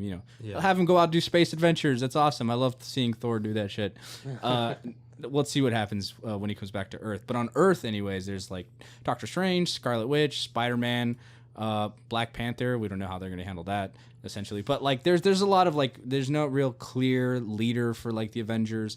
There's not Unless they like do Captain Marvel. yeah, there's not that same draw that like Robert Downey Jr.'s Tony Stark brought to MCU. Like everyone came back. I think not everyone, but a lot of people came back just to see him because he's such a fun and likable character. So now like it's a big shift, right? This is like the turning point where it could have been, again, they could have gone down that Thanos route, or they could do something completely different and off the wall. And I love that they just chose to swing for the fences, because that's, yeah, like Jason said, that's what's going to help continue the MCU or not, or keep at least people like me, my interest in there. Yeah, keep people interested. Yeah. Yeah, I think like I kind of agree with you. My interest was waning after because it was such a big finale, right? Avengers Endgame, and it kind of resolved a lot of plot lines. And I was kind of like, what did they do after this? But I was kind of like, also there was like a morbid curiosity where I was like, okay, like I just want to see whether if it's a complete fuck up or whatever. And I invested too many years and time in my life not to see this through. Yeah. Right? So it's kind of like, and it almost doesn't feel like homework because I enjoy it, right? But it's almost as if it's a long running TV shows. Like it's like our version of MASH. Right? Yeah. It's Supernatural. MASH or Supernatural, but on a large, grander scale. Where if I honestly feel like if I miss like one movie, then I'm missing like an element of the story that will like be there. it's like skipping out an episode of a show that could have introduced a very important plot line that's going to come up later. Speaking of which, you should probably watch Captain Marvel. I know you've been talking Yes, about I'll watch Captain Marvel. I haven't seen that either. I'll watch that, and I'll probably end up watch Falcon and the Winter Soldier, although I don't really want to. On that note, though, because I remember after Endgame, like, 2 months later, fucking Spider-Man Far From Home came out. Yeah. You watch that movie, who the fuck cares? Yeah, right. It's like and I get that, like, a personal stake would have been the right move, but I just didn't find that movie strong. So it's this combination of, it's already like a C-list movie, and then also just, like, I don't know, you go from Thanos to, like, fucking Jake Gyllenhaal playing a weird... Well, that's how I've felt about everything up until this point, right? Like, I didn't see the second Spider-Man movie. I didn't watch WandaVision. I didn't like Falcon and the Winter Soldier. And now this, I think they needed This is a something breath like of this fresh air. early Yeah, in this. Huge breath of fresh brings you Right back now in. was the perfect Absolutely. time to do it. Yeah. Because it did get me more interested. I'm excited to see what happens. And I'm glad excited that it gets like new people fans. I see tons of new people like resubscribing to what's called Disney Plus and resubscribing to the MCU and being excited. A lot of people are I saying, started like, reading the comics this week. That's good. That's the best thing to get people into it. As much as I like the Avengers, it didn't really attract people to the comics. Like the sales for Avengers comics were still ridiculous. It actually went lower after the films came out. But like in this one, I've seen like Comixology, like Loki go to the top of the charts and stuff. Yeah. And then like other different Marvel properties. Like it has me excited. Honestly, I'm now more excited for future Disney Plus Marvel shows and seeing that like it's not a throwaway show and does have narrative consequences. Like now I'm kind of excited to see Moon Knight. Oh shit. Let me do it 2 more times. Just I might fill my quota. I'm excited to see what's it called, Miss Marvel. I probably won't force my girlfriend to watch that. She was already trudging through Loki. She likes the show. Don't get me wrong. But like I trudged through 3 Marvel shows with her. I'm excited for fucking Hawkeye. Yeah, like surprising. I don't know if I would say I'm excited for I'm Hawkeye. excited for Hawkeye. Yeah, I'm excited for Hawkeye. I could discuss like Jeremy Renner's great.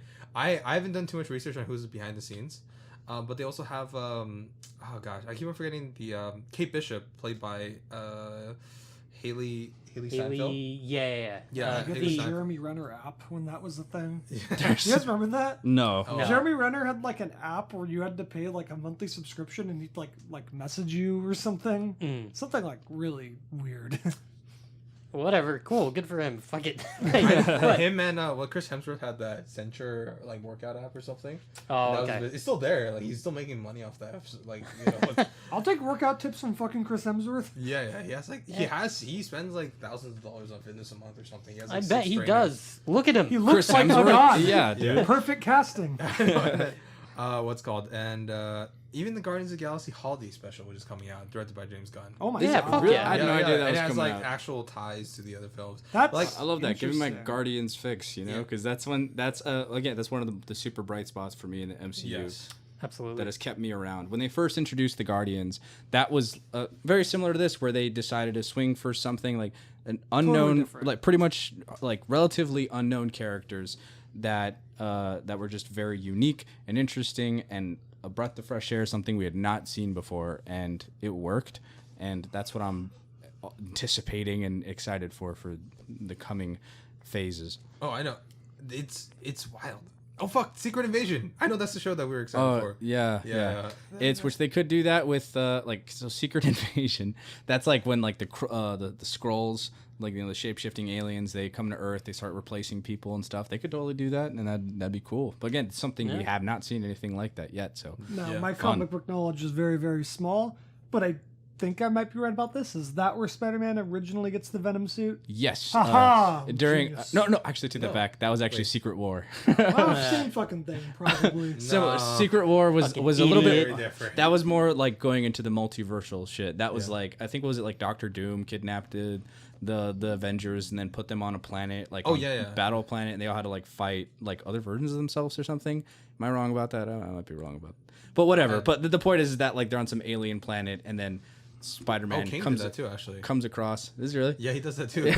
I could definitely see that happening coming up, yeah. where they have to fight different versions of themselves. And this could lead into that, like we're just like, Yeah. oh, like they fight on an alien planet. Spider-Man comes across this like black gooey symbiote thing. It gives him the new suit, and he's like, "This is awesome." And I love later on when they do like an Agent Venom thing, where like I forget which character it is that has the Venom suit. He goes out into space and he's like joins the Guardians, and he runs into some aliens. Is it and then Eddie? No, not Eddie. no, Flash. Oh, Flash Thompson, who gets it. Yeah. Agent He becomes Venom like or a secret something. agent, and then like he runs into aliens, and the aliens are like, do you realize what's on you right now? Like that's like that is some dangerous shit. You should not have that alien thing on you. And he's like, yeah, it's whatever. Like, don't worry about it. I'll Like, keep you safe. All right, let's kind of like bring this back forward. So, at the end, after the whole incident, it ends with Loki trying to talk to Mobius and Hunter B-15 and say, look, we fucked up. Our entire journey, we fucked up and created the multiverse. We need your help or whatever, right? And he tries to explain to Hugh who remains. But Mobius, and at first I thought Mobius was trying to calm him down. But Yeah. no, you find out that this Mobius is not the Mobius that met Loki. He doesn't know who Loki is. it's already happened. The Exactly. timelines have diverged. And then when he sees a Which statue is- where the timekeepers are, instead it's Kang the Conqueror in his comic accurate outfit. Yeah, he's a statue now. But I have a question for you too. You might know this. I thought the TVA was outside of the timeline, right? So what does that mean? Are there now like infinite numbers of TVAs? I Like, think I thought so. that At was this the point, one thing yes. that was like Yeah. not affected by any of this. I think I don't know if I'm not sure how it is in the comics or anything, but the way I interpreted it was like basically through this singular timeline, right? Like the sacred timeline, they were able to create the one TVA that kind of rules over it and is a bit outside of that. Now that it's diverged into a multiverse of like infinite realities, then now there's an equal amount Yes. of TVAs, which Okay. I'm like, okay. In the comics, there was just one TVA, from what I could tell. Sometimes they would, fuck with that concept a bit, but in general, there's one TVA. But Okay. this one, like, I think, like, they decided to kind of roll with the dice and make it more interesting, which is great. Yeah. I'm cool. I'm down with that. Like, all right, now that there's like It's gonna make things infinitely more complicated in season 2. yeah. All right. Which could be fun. I don't know. I forget. Well, we're not. I'll get into the prediction stuff afterwards. But Oh yeah, let's get into okay. So now that what's it called. By the way, were you guys glad that I told you guys there was a season 2 before they announced that there was a season 2? Well, I would have No. I mean, guessed. I know they hadn't hey, announced yeah, it yet. hey, Oh no, they Honestly, had, but I it was wa- like- I- it was in the trades and stuff. I would have been fine, honestly, with if it was just one season, because it does like set the stage for the rest of the MCU. We know it's not ending there, Yeah. right? That's it. It's not like this one little confined story. Things that happened in season 1 would have been addressed, right? Later on. I'm trying to Was drink my water drinking- bottle very quietly, but it's not working. That's it. And I agree with that. Like, to be honest, is like I literally think every single thing is MCU is not. They're not really films, right? It's a giant television show. Yeah. At this Individual point, chapters. yeah. So Loki, like that's why when people are like, "Oh, it didn't resolve too many things," I'm like, nothing in MCU gets Yeah, resolved. most movies don't can't. do shit. Yeah, it works off the strengths of what comic books are, which is these serialized stories that take place over a long period of time, and you get these little character moments. And I think what Loki really helps establish is what makes comic books so interesting is that it's a vast web of interconnected stories, each one that have their strengths and what makes them interesting, like from character to character. That's the big thing. And the Marvel formula works because it keeps it mostly cohesive. But when it gets to the point where everything is just kind of somewhat the same flavor, that's where it really fails. And Yes. But this has, again, great potential to really break that up. And just like now you can go almost anywhere. No, let's get into season 2 hopes and predictions, and also predictions for future MCU films, specifically Doctor Strange, in the Multiverse of Madness, and Ant-Man and the Wasp. I think Quantumania. Yeah. So first, I gotta break the news. It's very sad. The Kate Herron, who directed episodes 1 through 6, is not coming for season 2. Yeah. She just was like, look, she's like one of those creative types that always needs to do something new. She's like, I did it. I put my stamp on this universe. I put all my heart and soul into this, and I'm gonna just move on, which sucks. But I respect it. Yeah, I do. I respect it. But I'm like, wow, just like it's like I'm a little worried, but at the same time, I'm hoping they get somebody, like they have to do the same thing. They have to get somebody, like she wrote like a fucking 60-page document about like the lore and history. She's bought all the comics. She's read it. She's talked about all the different timelines and history and the pitches and stuff like that. You need somebody like that. So I hope they find somebody like that. Like that's why I don't think they did the best with Black Widow, like Kay Shortland. As much as great she is, she was not a huge comic book fan. You don't have to be a comic book fan, but you have to get somebody who's like invested in the material. Absolutely. Yeah. Let's just get Scott Buck. John Krasinski. Oh yes. My God, Johnny there's rumors- K. There's rumors that he was gonna direct and star as Mr. Fantastic, and I'm so glad that that's not true. It's like, sure, he looks like he could play. He looks like Mr. Fantastic, and wouldn't it be nice if Emily Blunt played an Invisible Girl? I was That's kind of like a on nice board with concept. it. I'd be at fine first. with him acting. Yeah. Yeah, I'm not sure I'd want him to direct it. I I'm think glad that's John Watts, the guy who did Spider-Man. What's it called Homecoming and Far From Home. I think he has a good solid grasp on comic book material. Yeah, I'm a little like mixed on that as well I feel because like they're kind of boring looking. yeah, I liked the first 2 Spider-Man movies, which is I'm more excited to get for the third one because again, it's something completely different. Where now it's like his Oh, secret yeah, identity actually, is that too, out. yes. No now, Way Home. Yeah, No Way Home. Everyone's gonna be hunting Spider-Man, and I'm like, that's dope. Yeah. That sounds really cool. Now that everyone knows who he is, what does this mean for him? I don't know. We've never seen anything like this before, not in the movies at least. So, yeah, makes me excited. But yeah, no. But the fact that the what's it called what's her name, Kate Herron, is not coming back. Not. It really does It put a red dampens. flag. It's dampens Yeah. my excitement for season 2. Big shoes to I'm fill. hoping at least Michael Waldron, the head writer, is at least coming. Like you Yes. have to at least bring him that guy back, right? Yeah. Because it's like, look, as much as it takes Bring me- everyone back. Like, please. they have to. Oh, and the cinematographer. It was, Archipod. Autumn Archipod. Autumn Darrell, the Archipod. Yeah. She's great. She's great. And Natalie Hall, please bring Natalie Hall's Yes. music back. Like there has to Yeah. be some level of cohesion between the seasons. Absolutely. Like it's kind of like for a Game of Thrones, they always had Ramin Djawadi. I think that was how you pronounce his name for all the seasons. Imagine if they suddenly said, "Nah, let's bring in fucking Scott Alan." Buck. Alan, what's the guy who did who's the guy who did the Avengers theme song? He also did Back to the Future, but let's just say they got him right. Yeah. And then or let's get Danny Elfman for season 2. That'll be weird as fuck.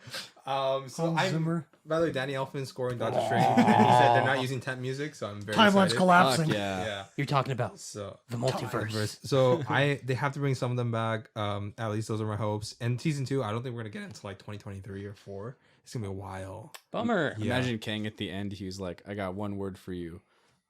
Multiverse. He just put his hands together That'd be and a great. gesture. Loki, not Loki, like Loki, but like that, I would enjoy that.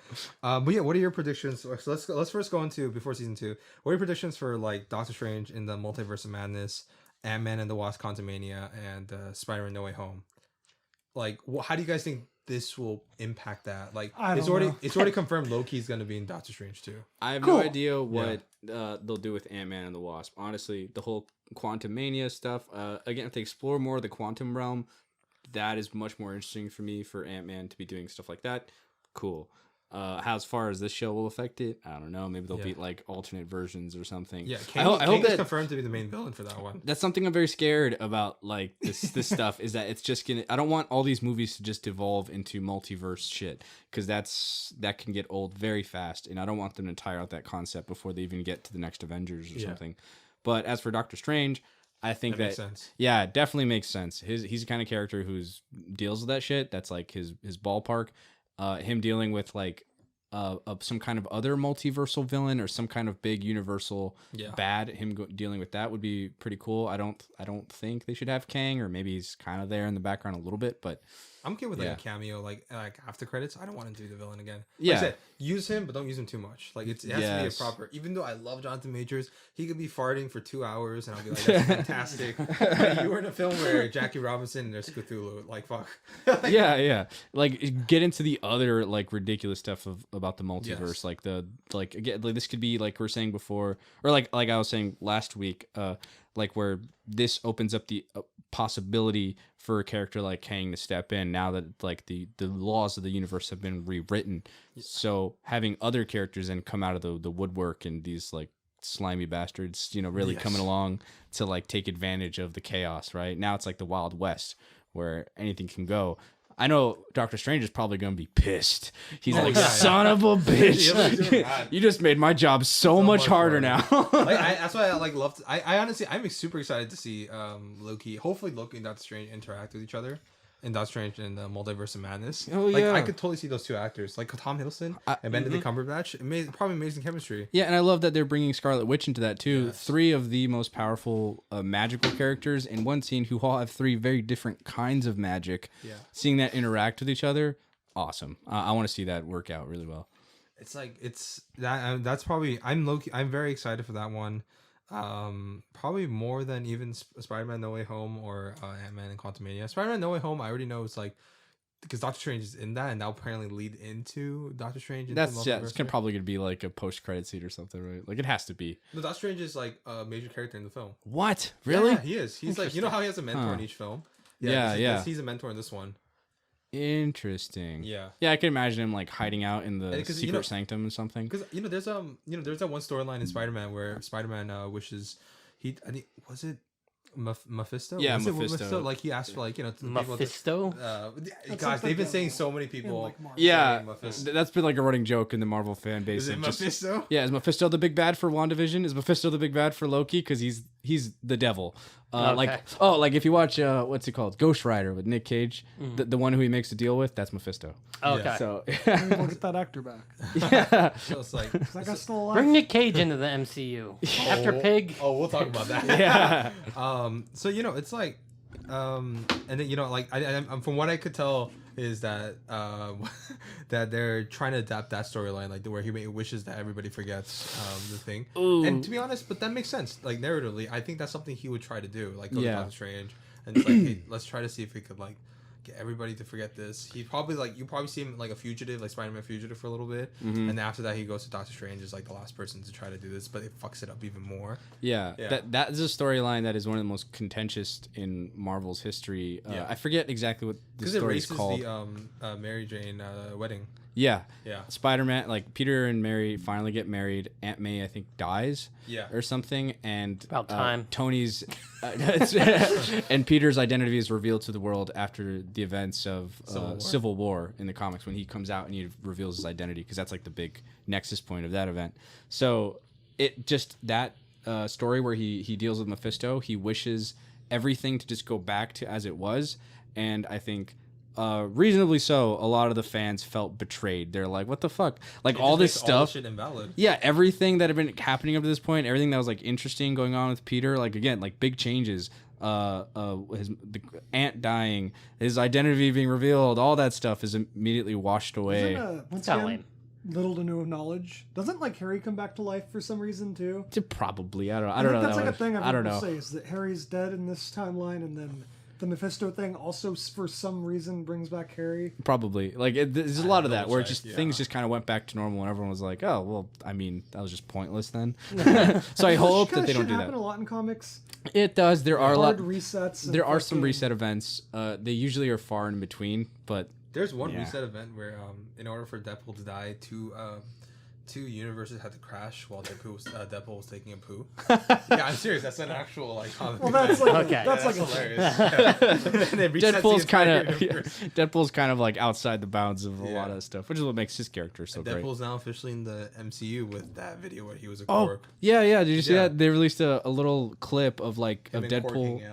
Deadpool reviewing like a trailer or something. Free guy. For Free Guy, and him and Korg from Thor Ragnarok are just hanging out on the couch, kind of like riffing, and it was Oh, great. that's kind of cool. Yeah, because it's Taika Waititi and Ryan Reynolds like riffing off each other, like And they're both two. in the film Free Guy. Yeah, and they're really. Yeah, Taika Oh, Waititi's yeah, in yeah. Free Guy, yeah. Oh. Yeah, it's like great, like two characters that are really fun to interact. I hope they don't waste Taika Waititi as Korg. I know. I liked him. I don't love him, but like, let's see, bring him back. Do something fun with him. Yes. All right, so now let's go to season 2 predictions. What do you think will happen? It's hard to say because we haven't seen those films, and I'm assuming season 2 will take place after Doctor Strange into the Multiverse of Madness and Yeah. Ant-Man and Quantumania. So what do you guys think will happen based on how you predict those films will go, and what's it called? Do you guys think they'll continue the Kang villain storyline, or do you guys think there'll be a new villain? I don't see Kang being like a big piece of season 2. I see it just Loki just trying to deal with the fallout of what's going on. He's in a Yeah. TVA he doesn't know with a bunch of with a Mobius he doesn't know, and somewhere Sylvie is probably having a mental breakdown, right? Yeah. So like, Yeah. What does she do with their life now? You know? I can Exactly. see the central point of season 2 is Loki trying to get back to either the TVA that he knows or trying to find Sylvie. Or both? Yeah, or both. I think it's probably yeah, both. it's probably both. Yeah, Yeah. because it would be weird for him to just completely abandon Sylvie. Yeah. Right? Yeah. Especially that amazing shot at the end where it's just like a slow. Great. Finally, they use shots with no dialogue. It's just like him looking very sad after the incident with Sylvie and the shot Yeah. on his face. Full realization of the consequences of their actions just hits him, and he's just like, oh fuck. It reminded me of like the end of Infinity War after like the snap happens and everyone's disappearing and dying, and then they're just like, what's happening? And Captain then America just goes, "Oh God!" yeah, he's just like, oh god, like we lost. What now? Like son of a bitch. He's having Like, that realization that every few years he causes some kind of cosmic world-ending event.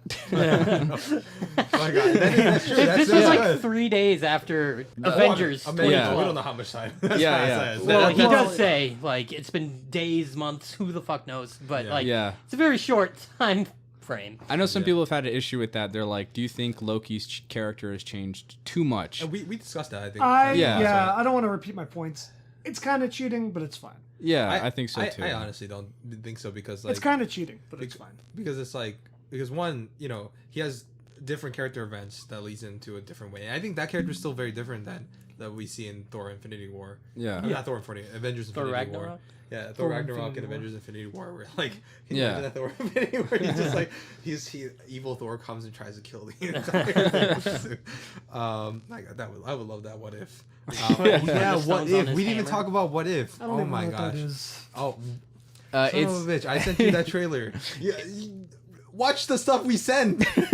My gosh. the what if is It's gonna be a constant thing where every week we talk about how Blake doesn't, do his I'm a busy guy. I don't We're know all what you want. busy. What is it called? but like it's basically an animated. They're gonna be a series of animated shorts that are gonna be on Disney Plus. They're just one-offs of what if storylines. Like what if what's her face Peggy Carter had taken the super soldier serum instead of Steve Rogers. What if like Killmonger saves Iron Man. They become friends. yeah, what if the what is it the Scrappers or something from Guardians of the Galaxy, Yondu had kidnapped what is his name, Oh, T'Challa T'Challa instead. instead of Peter Quill, and it's like, oh, T'Challa's in space and he's the Guardians and shit. Like I don't know. I gotta be honest, this doesn't interest me at all. It's super cool. I think it is because the animated style is cool, and you have Jeffrey Wright voicing the Watcher, and Watcher is a group of beings that literally watch over the entire universe and multiverse and stuff. Yeah, like that. they were introduced in Guardians 2 when Stan Lee is reporting to them the events of the universe, which is very cool. It's a very interesting concept. Yeah, like they observe everything,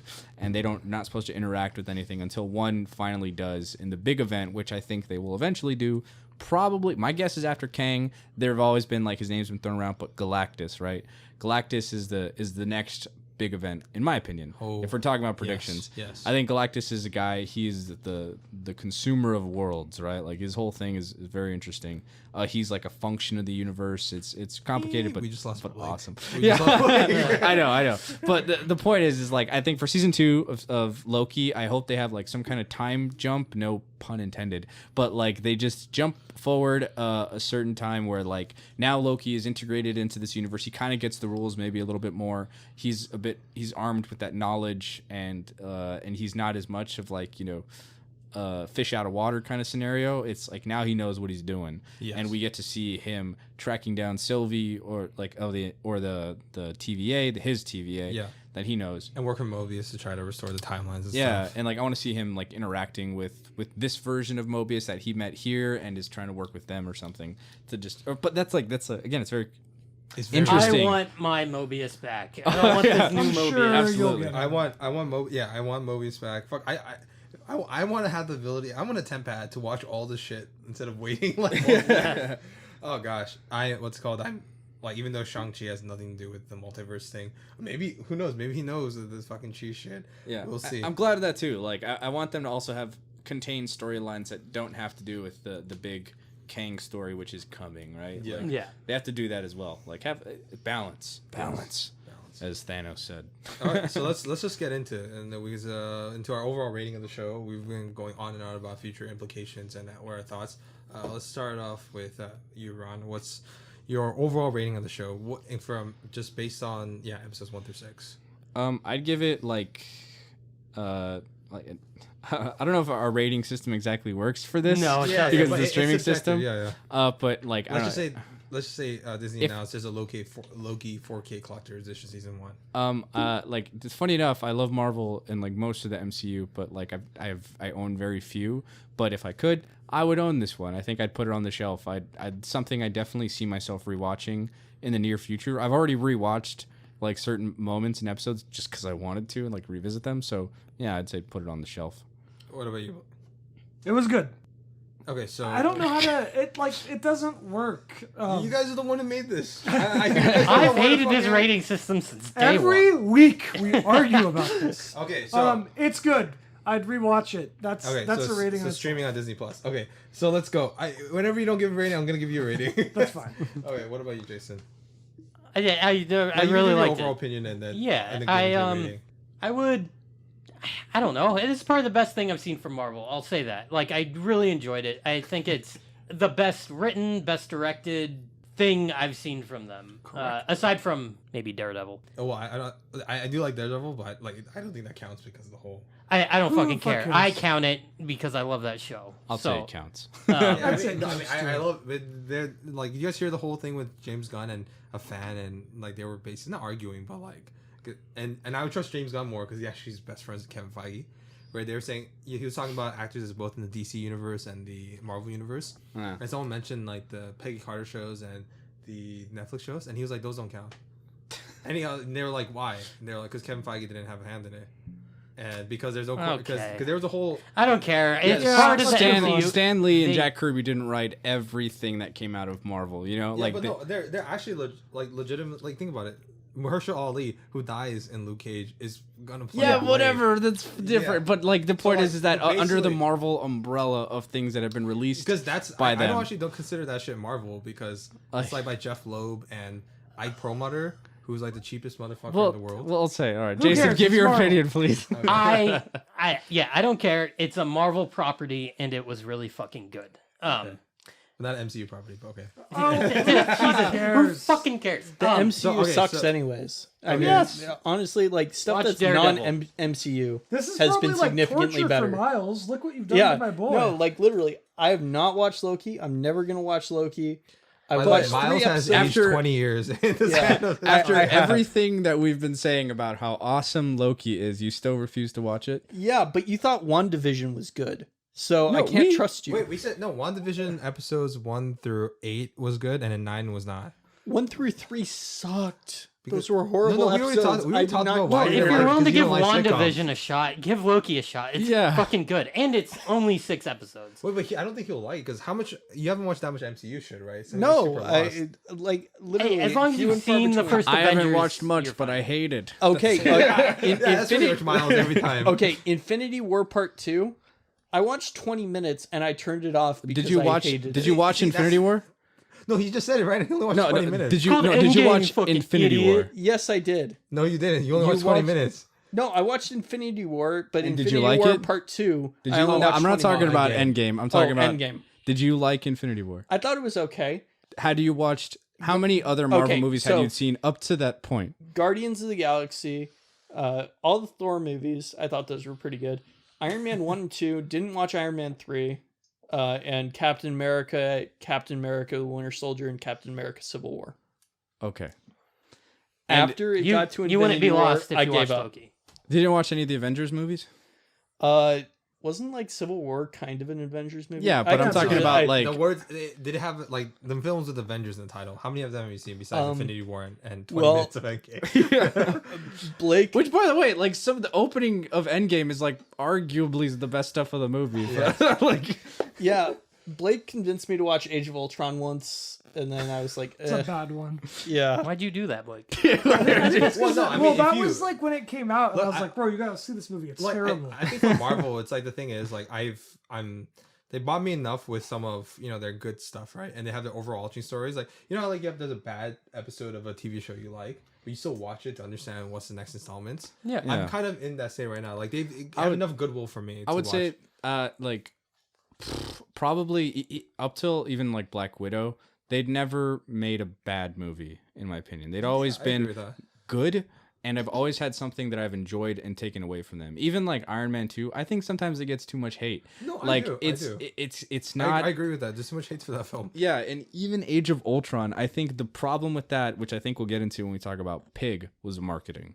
The way that they Yeah. marketed that movie, it was like there's gonna be this dark Avengers drama, and that's not to say it is not flawed, because it is very flawed movie. There's lots of issues that came there, and I think that was like kind of a big nexus point for Marvel, where I think they learned a lot of shit from what happened, what went wrong with Avengers, like with Age of Ultron, where they went too far with trying to set up other shit. Oh, I thought you were talking about Pig. Like, No, I was like, No, what? This is- no, but the problem with the way they marketed the movie is that they made it seem like Ultron was this dark, sinister villain that was gonna change everything, and he's like super creepy and like whatever, and it just didn't go that way at all. And he was like kind of more goofy and whatever. But like again, that's the way that they sold it, not to how the actual movie itself. It's got issues, but again, there's a lot of stuff I liked about it, Same. and that goes for pretty much all the Marvel movies, even Black Widow. Like there was stuff I liked in it, but like still the worst one.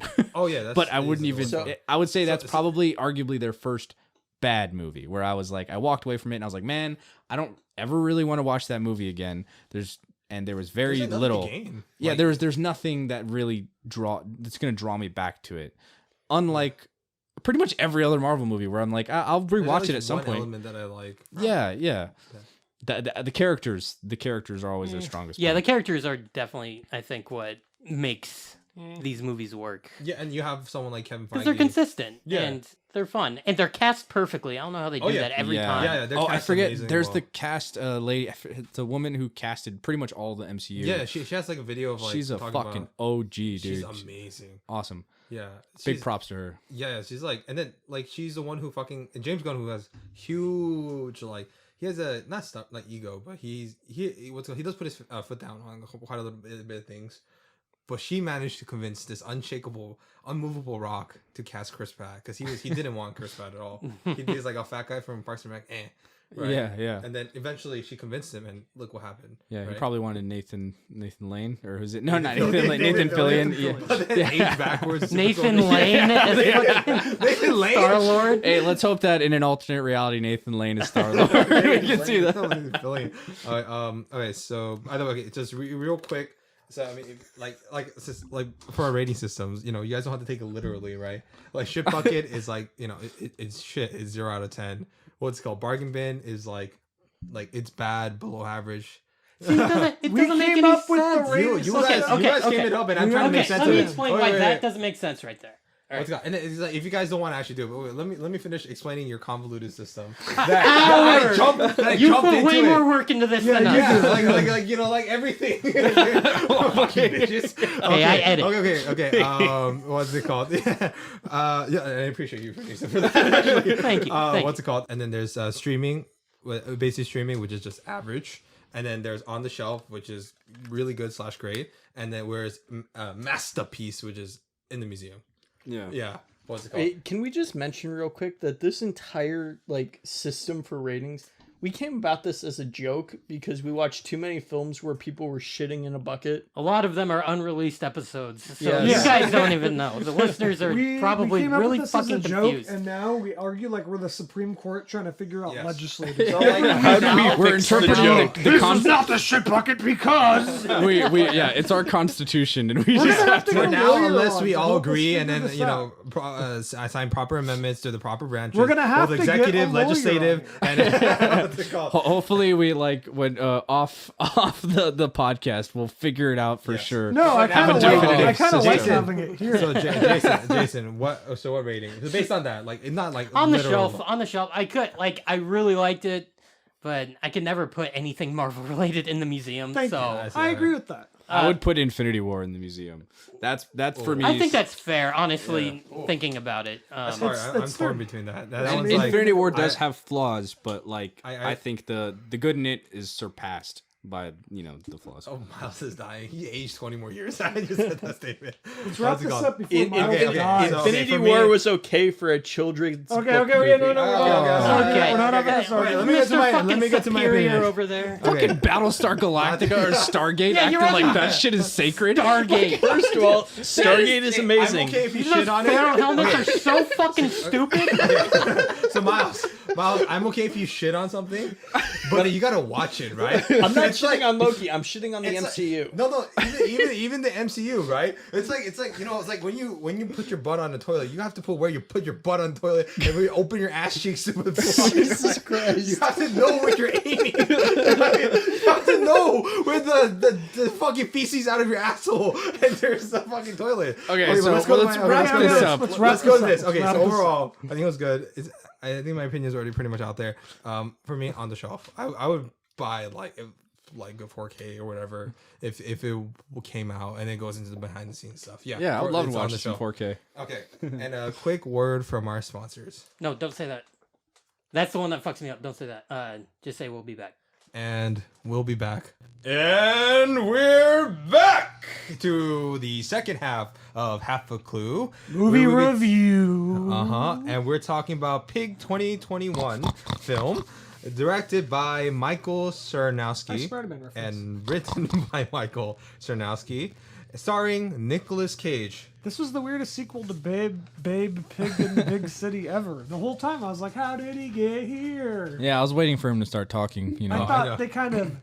Are we in spoilers? This whole thing. Oh, wait, is wait, Yeah, wait. Let me right? give a synopsis real quick for Okay. the Well, audience. no, but I got a joke to land. Oh, okay, but after synopsis. So let's wait. There's an order to this. The timing's Let's call. Okay, so this film follows Rob, a truffle forager, who spends his day taking care of his truffle foraging pig while collecting truffles for his business partner, Amir, played by Alex Wolff. This life is put into disarray when unknown assailants assault Rob, played by Nicolas Cage, who steals his pig. With the help of Amir, Rob traverses through Portland in search of his beloved pig. Or four. So when I first watched this, actually no, Blake, let's give you a joke. Now I don't even remember what it was. I think I was gonna say we this have a is bit of a anticipation. Thanos Endgame moment. We're coming in for Babe, and then Babe gets murdered in the first 30 minutes. Yeah, I would say. Oh, okay. I guess. Yeah. If you're listening to this podcast, just expect spoilers for everything. I feel like that joke please. would have landed Yeah, once we talked about the ending and stuff when the reveal. Yeah, that wasn't funny. Hey, Yeah, no, we're cutting that. Hey, do you Hey, have- lower your low too guys, quickly. guys, we're cutting that. I don't want to spoil the ending until the end. that's No, impossible. I'm sorry. sorry. We're gonna It's- spoil What are it by you talking accident within the next 30 seconds. No, you Someone. won't. I'm sorry, By the way, Miles. Philip- Who gives a fuck about spoilers? Or anyone who's listening should expect spoilers. Look, this was the best movie of the year. I think that people deserve. Well, then they to- should watch it before Or they. you watch it every should. single I time. don't should. even watch They should trailers, definitely man. watch I it definitely before. stay the fuck Oh, away we from. should. Okay, well, we Yeah, should we're talk gonna get about into that. By the way, yeah. So premature ejaculation on the joke. Hey, That was do good. you have your own Netflix special? What's it called? Do you? I mean, no, but I'm just waiting on them to call me. I know. I'm pretty sure they just, they're playing the waiting game with me. You Did know they what I'm lose your saying? number again, Blake? Okay. One of the big things about this film was a lot of people is contentious is the marketing, right? So if like for the posters of this film, it's Nicolas Cage looking eerily like off center, with the background being completely black. The trailer is having a very morbid tone and showing all the very minimal violence in Yeah. the fucking film, and they compiled into the trailer, and they try to make it more funny. And also, we gotta understand the whole Nic Cage of it. That when we see Nic Cage, we have a certain expectation of what the film might be. So, because of that, a lot of people who watched this film, they felt, let's just say, they felt like they received a different film than they were expecting. That they were jibbed. This was like a basically Raiden and Metal Gear Solid 2 moment. And the thing is, I understand that because that's honestly the fault of the marketing. But then again, I understand the marketing that they had to do that to get people So, to see. Yeah, I will say this is exactly the movie I was expecting from all the trailers and all the marketing that I had seen. Was it really? How? Yes, this was exactly How is the that movie I was possible? expecting. We established that Miles doesn't have eyes. And he No. thinks differently than Oh other people. man, I want No, to see I- the person going into this expecting John Wick and getting this fucking You were drawn out surprised how movie many about people- grief through the art of cooking. Like, Yeah. I want to see that reaction. I know someone out there walked out of this movie upset. Look, Yeah. if- no, a lot of people. absolutely. Let's go into Miles. from the trailers, I got the kind of feeling that it was going to be a deep, gritty, emotional drama, right? About this man looking for his pig. Now, I figured that he was an ex-chef, right? Who had decided to leave that life behind and Oh really? go. Oh really? Based on the trailer? Yes. You figured he was an Wow. ex-chef? Yeah. Just like, how?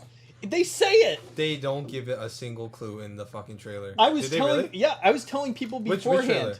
The one that I watched in the theaters before. Where in the trailers? Name it What? specifically. Like Ron's gonna play it without sound. I have to see this. Miles, you have some far out film. You have to you have Oh, okay. to put substance to this. You remember in the English paper you have to put citations and shit? Okay, Then you well- give me your MLA citation. Okay, ask anybody who I told about this film. I knew that this guy was going to be an ex-chef who had moved out to go farm truffles. No, look. I don't doubt that you thought that, but I'm wondering how in the trailer you got that. Yeah. It came from the trailer. I don't necessarily remember when exactly in the trailer. Is there like a shot of him cooking or something? Maybe. He cooks in the beginning with like any Yeah. other person cooks. Doesn't mean the chef. To be I cook fair, he is pancakes. making like Yeah. a cool pot pie thing. Yeah, but Doesn't that's in mean the you're a beginning of the chef. movie, though. That's That's pretty not. intricate. I'm not defending Wait, Miles' ooh, point. I've Miles made fucking absolutely pot pies wrong. before. I'm not Who a chef. fucking chef. cares? This is Let's talk exactly about the movie. Okay, Yeah, so- I agree. Let's just okay. But Okay. that was the movie that I was expecting to go into. Okay, that synopsis that You're I one gave, of the only people in the world. and that Yeah. was the movie that I got. Yeah. So Congratulations. I see. I didn't Congratulations. watch. I You're didn't a watch the prophet. trailer for it. I didn't read the synopsis of it. I think someone told me. I think our friend Sam told me like months ago because he loves Nicolas Cage. He's just like, it's about Nicolas Cage. He loses his pick. I'm like, I'm in. Yeah, I didn't and- watch the trailer prior. And so yeah, I didn't watch the trailer. All I saw was that poster, and I was like, okay, this is gonna be a dark, visceral, probably pretty violent movie. That's what I thought going in. And I took my mom to see it. She's like, I want to see a movie. I'm like, well, I'm watching Pig. So I took her, and I was a little worried. I was like, this might get a little intense, but it was fucking awesome. Yes. It was like, dare I say, wholesome at some points. Like, it's very just like kind of like a sweet coming to terms with grief kind of movie. Very Yeah. melancholy and Yeah. wholesome at the same time.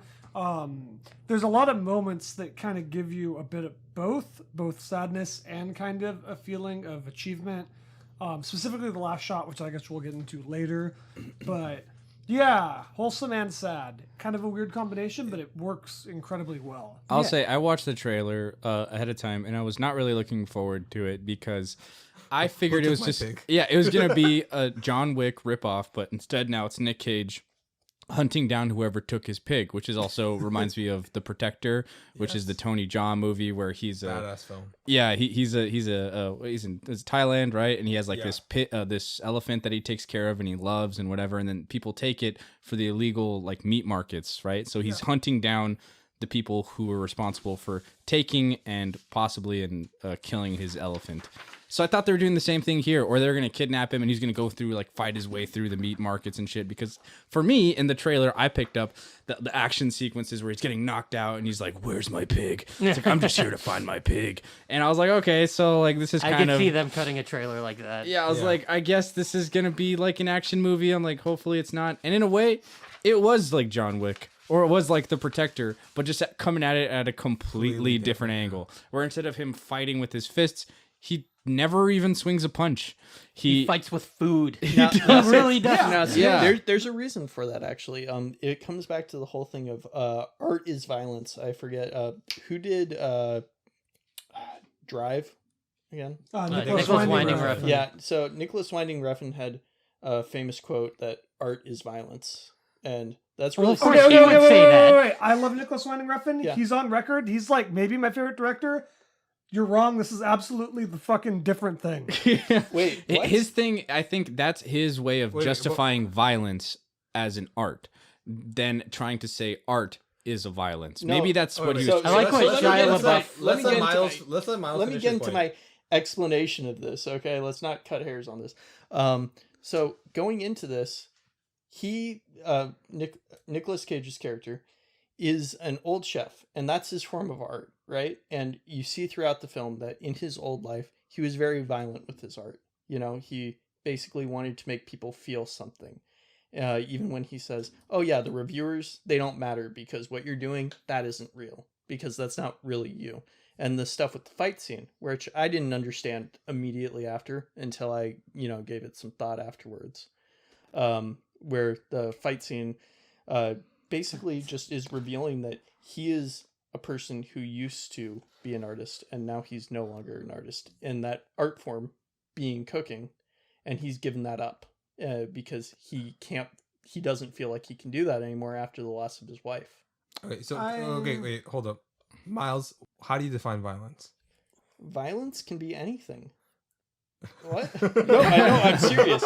No, violence doesn't necessarily need to be physical.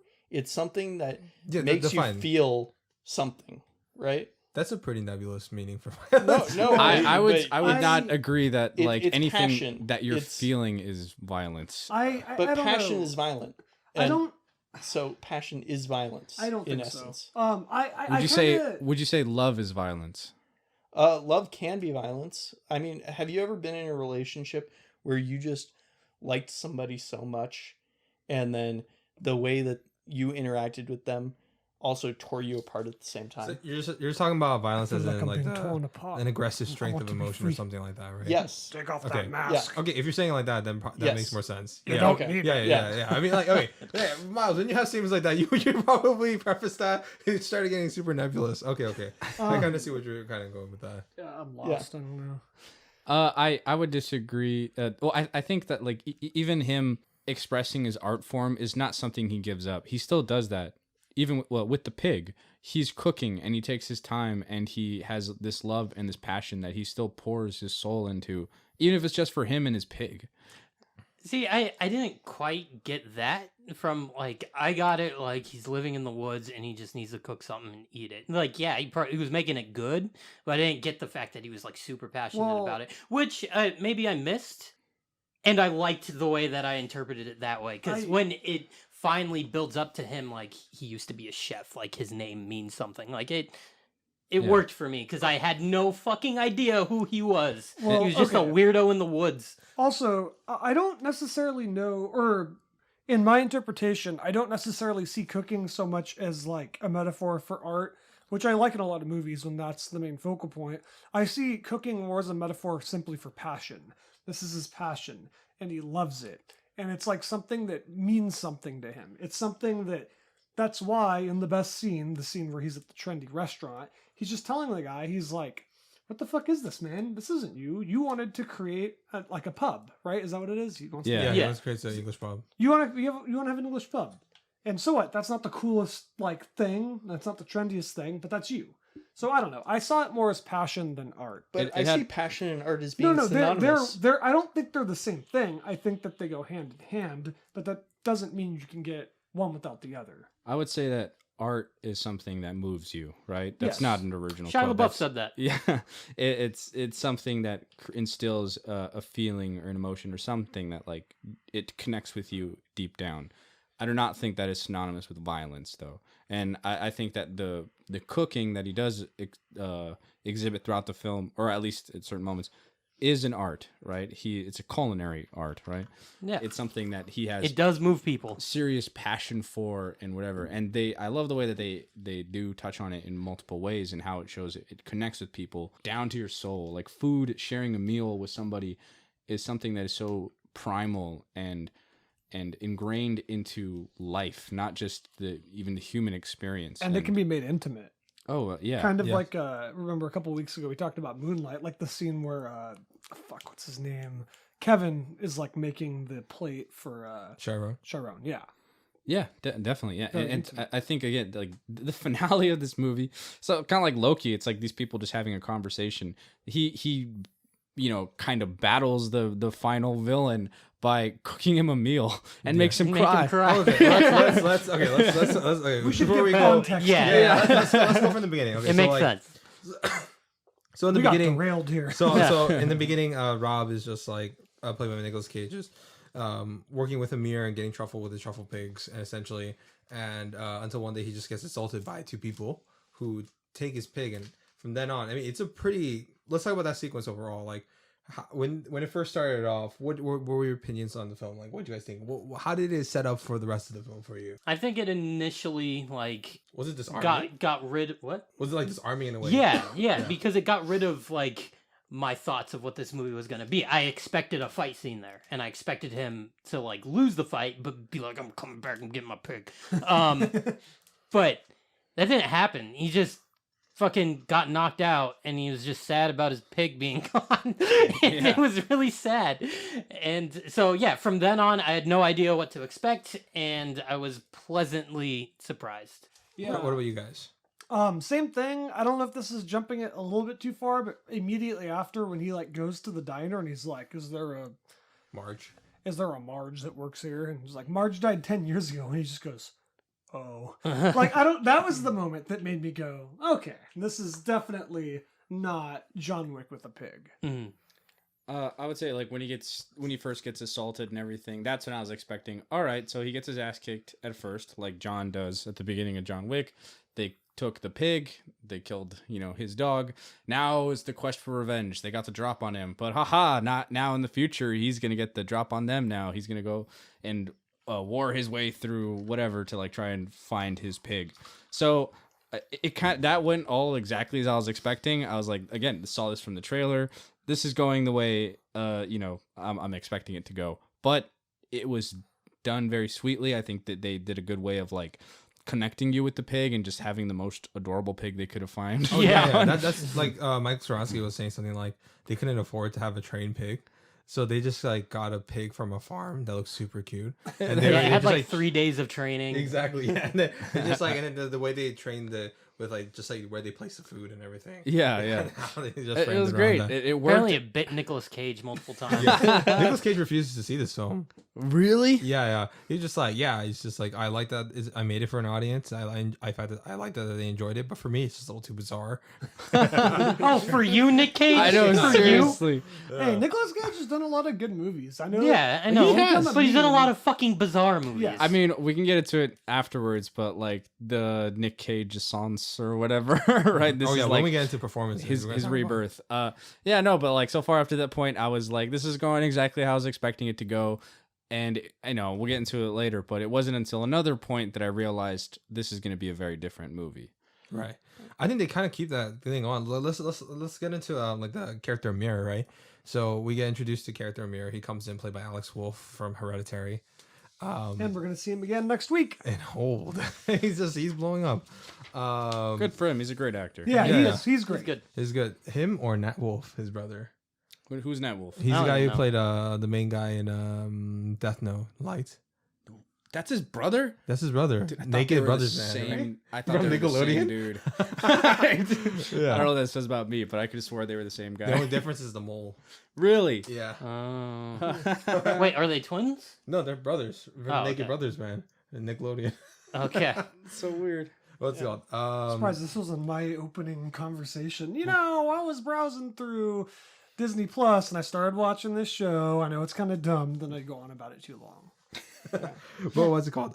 Yeah, you know, we see Park. Amir when we come in. I think like even him is like when we first introduced him, we see him as a kind of a prototypical, stereotypical Yuppie. like yuppie or like Adonis, Air Adonis or whatever. Mm. Who what's it called? Who basically leeches on like a lower class of wealth, in order to improve his own social status.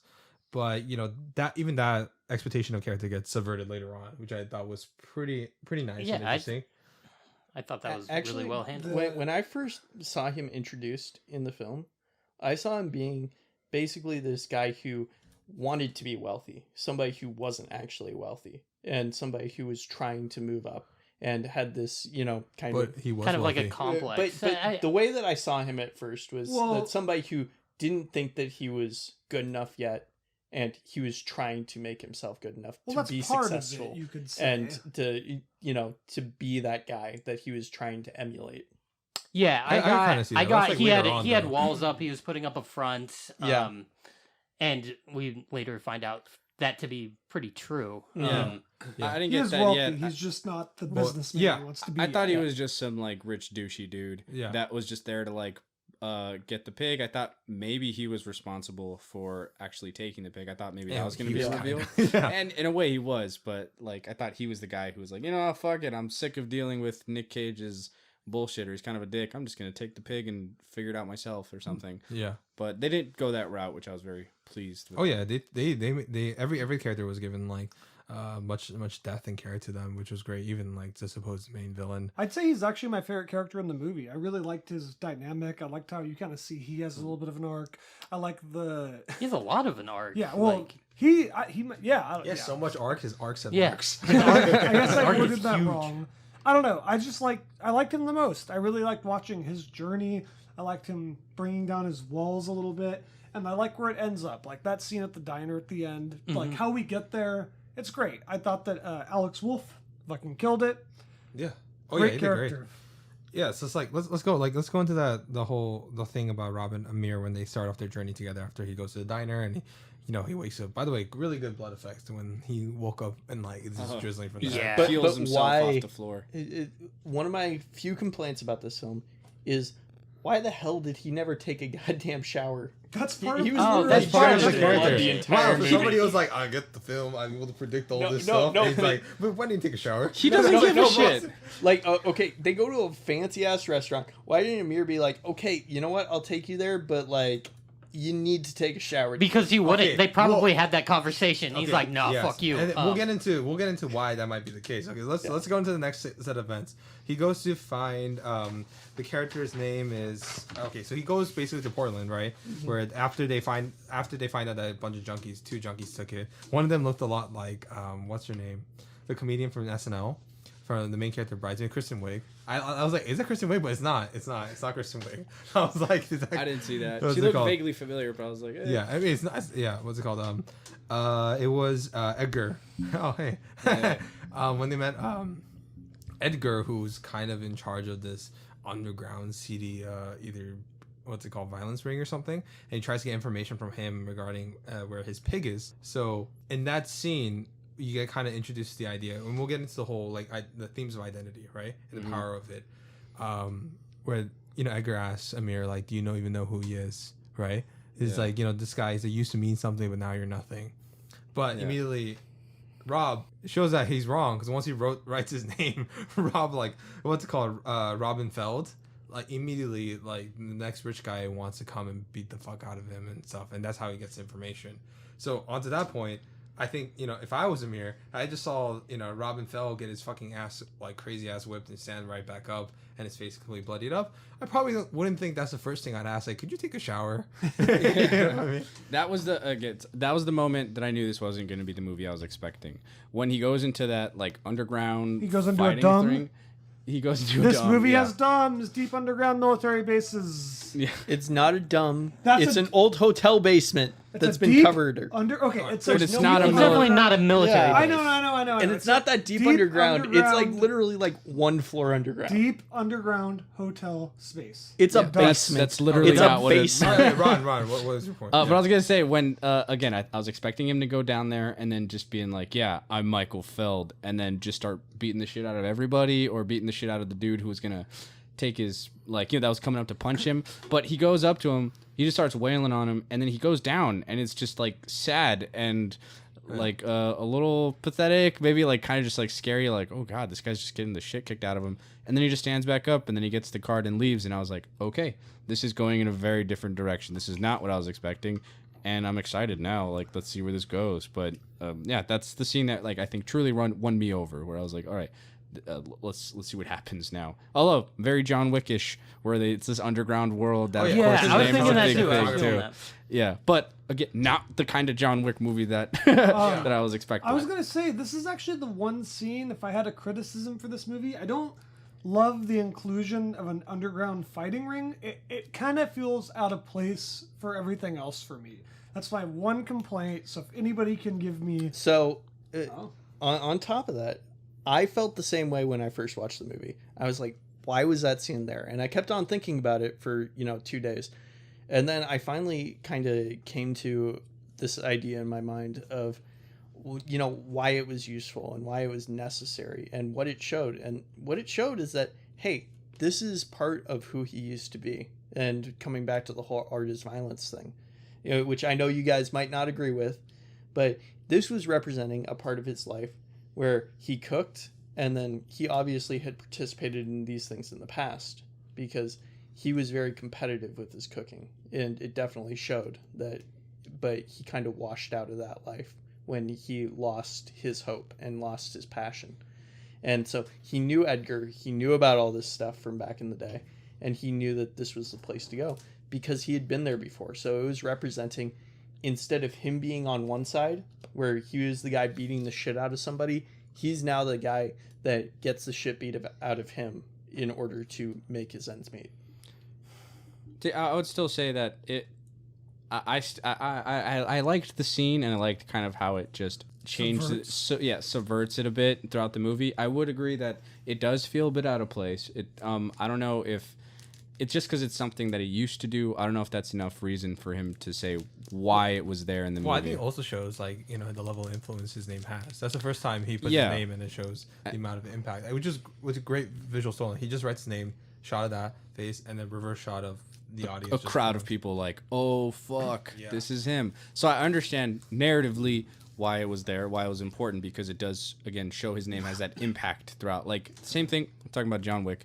John Wick, when they give the boogeyman speech, when they tell him, like, this guy is like a legend and whatever, and then they go on to show why he's a legend with his, like, action skills. In this one, they go on to show that with his cooking skills, which is great. Yeah, which is great, because it's like that's just enough to stake his name and reputation.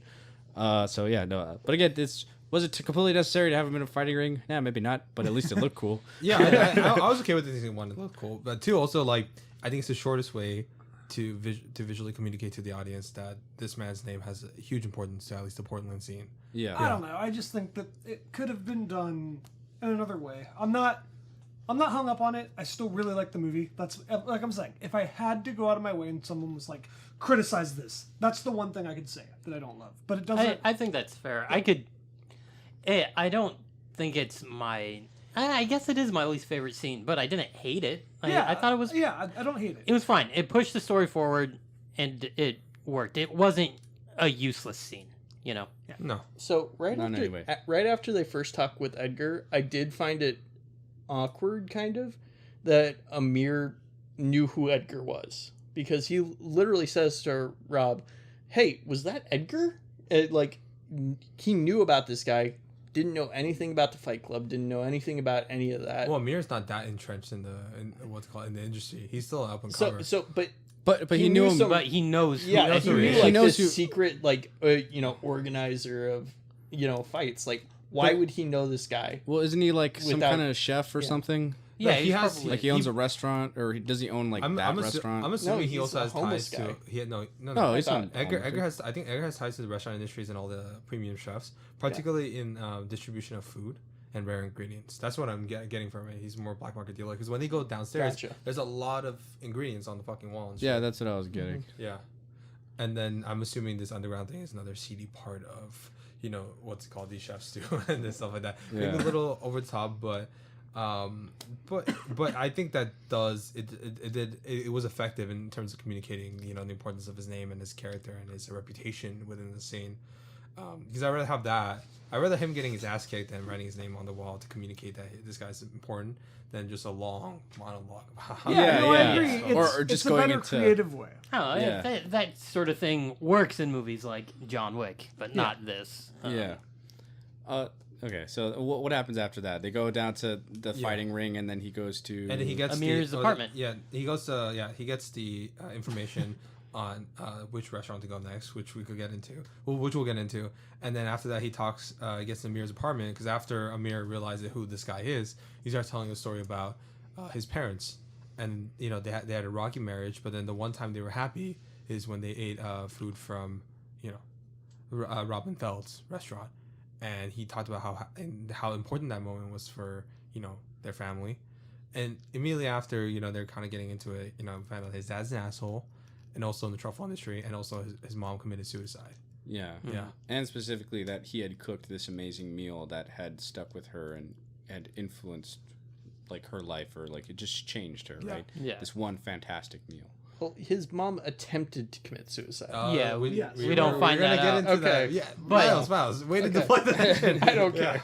But one thing I like about that, when he was explaining that his mom killed herself, he was very much just like, yeah, like people like that, they just do it. Like he was very like closed off and like emotionally like not there about it. And he starts talking about I the thought super that was volcano. weird. I thought that was really weird. I was just like, dude, like it was evident that he had not processed that event. Yeah, I love You know? that the whole scene was just really oozing a lot of subtext, especially when he starts talking about his dad. He's like, yeah, he's a singular-minded guy. He knows it. He's on it. He's grounded. He's got it, and it's just to show immediately you understand. Just as like Nic Cage's character also understands that he's like, Daddy oh, complex. yeah, like your dad is obviously a big issue for you. Now that he knows that he's a big wig in the restaurant industry, and the fact that he's not supportive, or we'll get that later when he figures out that he's just not supportive at all. But he's obviously very emotionally closed off, and he hasn't processed her, quote unquote, passing yet, and neither has his son in any way. So, And then I really like that addition that he's not talking about a super volcano. He's talking about a super earthquake, right?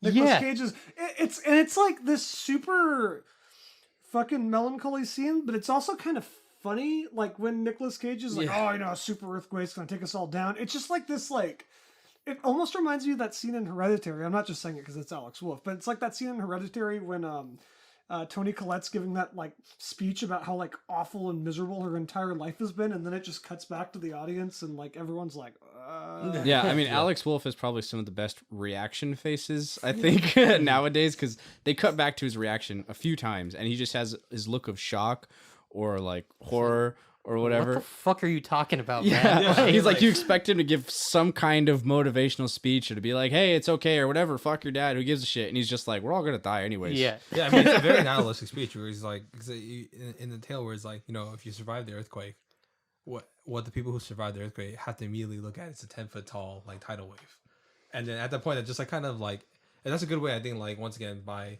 expressing your character's point of view without actually directly saying your character's point of view. Yeah. And then You need isn't there a moment where Alex Wolff is like, well then like I'll go to the mountain or something? He's like, that's an active volcano. Yeah, that's what I knew there was a volcano in there. And then I love that at the end of this, Nicolas Cage is just like, next time use this kind of bread for French toast, and just like walks away. Yeah. It's this that scene. And which is a good setup for the next scene where we find out where we reach Robin Feld go to the this highly esteemed restaurant. Best scene in the movie, by the way. Yes, I think it was great. The actor, fantastic. I think what's it called? His name is Mac, right? Or is it? No, it's not Mac. It's whatever his name. Something like that. What's it called? Correct me if I'm wrong. We'll find this. We'll find out who he is eventually. But basically, he meets a former, not protege, but a former employee of his who he fired for overcooking the pasta, and he runs a successful restaurant. And It's the most pretentious shit ever. Yes. Yeah. What's it called? Yeah, so like the high pretension of like what's it called? The ingredients and where it's from, giving the history before eating it. And he eats it and immediately feels disappointed and he squishes on the food. Yeah. And then the chef comes to recognize it as Robin Feld. And I love that he tastes it right away though. He grabs a bite, puts it in his mouth, and then just like immediately makes a judgment. He's like, okay. But at least he tastes it. yeah. He's like, At least he tasted mine. At least you watch something before you criticize. See, I just thought it was beautiful watching that man's soul die slowly.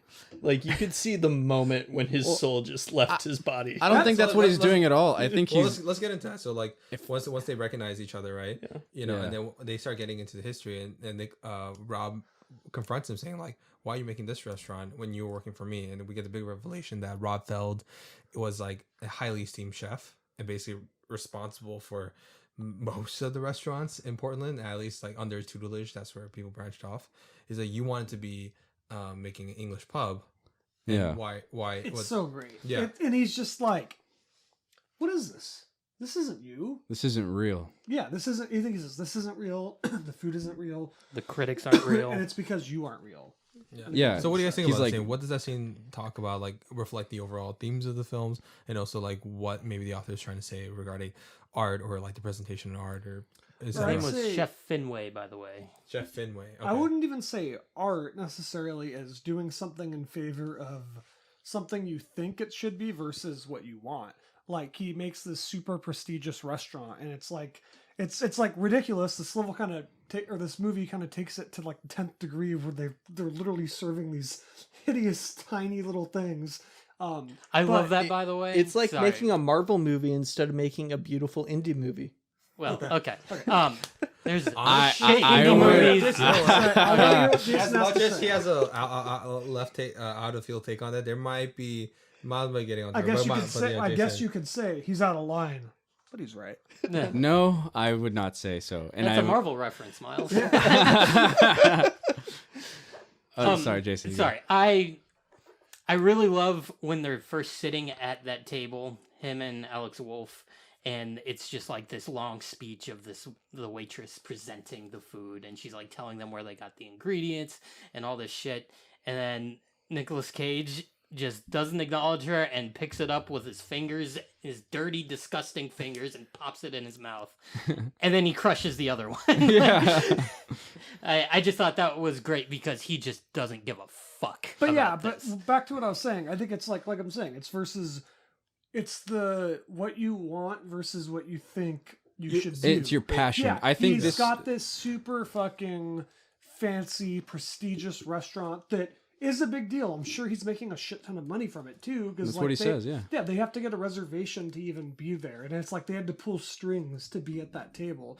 But Nicolas Cage is like, come on, man, you want to have a pub? Like that's you. You just want to have like a simple little pub, and that's fine. I think it's this scene sums up the entire movie. He talks about following your passion, right? Your art. He's like, do what you love. And I think the line, there's a bunch of great lines in that, but my favorite line, probably in the whole movie, is he just tells him, there's only a few things in this world that we really care about. And this is something that he wanted to do. He wanted to be a chef. He wanted to cook. He wants to make people feel happy. He wants to, again, draw those real emotions and feelings from people. And he's not achieving that at all with this bullshit restaurant. So he tells him, no, this is follow your passion. And where I would say with coming to Marvel. Yeah, I mean, It's- like I said, I don't agree with that, but I, mean, Yeah. I see where Miles is. I going. I see where you're going Okay, with it, but it's like so someone. disagree Hold on, with hold your on, intention hold of that on, statement. hold I on, used hold it on, as hold on. an analogy. Maybe not But- necessarily a Marvel movie. Let's say making a Disney movie instead of making a nice indie But my movie. point is that someone like Kevin Feige, who is doing what he loves, Yeah. this is his passion. He was fucking born to Yes. to craft the Marvel universe. This is obviously something he cares about, and you can see it in a lot of the movies. And his interviews are great. Like, Yeah. Yeah. he's so passionate. But he's and always on that's the point. and that's what I'm saying is you have to do what you love, and you can see those again Marvel movies when the director or writer obviously doesn't give a shit or doesn't really care about this at all. It shows, and it's bullshit, and it's not real, and that's exactly what he's telling him here. He's like, follow your passion, do what you love, and then create true art. If that's a whatever the custard thing, that meat pie thing that he wants to make, he's like, do it, man, because that's the only thing that's really gonna matter. Oh yeah, and if we contrast this to what's it called, and this is skipping a little ahead, but what's it called? But I think it's kind of relevant to the conversation when Robin Feld meets with another former protege of his who changed his restaurant into a bakery. Yeah. Yeah, she's like, I'm just not. Are you? I'm not. I'm more of a baker. Yeah, And that's Yeah. like her finding her truth. And yeah, like I said, It's almost like the opposite of that scene. yeah, and they're Exactly. like I said, in some parts of Miles, I mean, it's pretty out there with some of his takes, but then like I do agree that this film does have like some kind of nuanced commentary and art, right? Yeah. And then going on with what you were saying, that like regardless of the presentation of the film or like of the value, that it's just as like expertly told visually, where if it doesn't taste good, it doesn't matter how it's presented, right?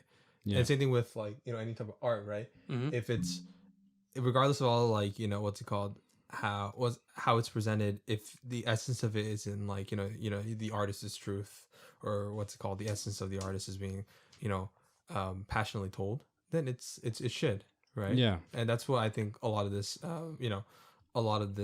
film is doing really well, I think, in a subtle way, not too overbearing like in some films like Crash. Again, I never Subtext. said Crash was a good film. I just said that they had a similar aesthetic to them. No, So I you don't guys think think so. Michael Sarnowski's in the running for directing Fast 10?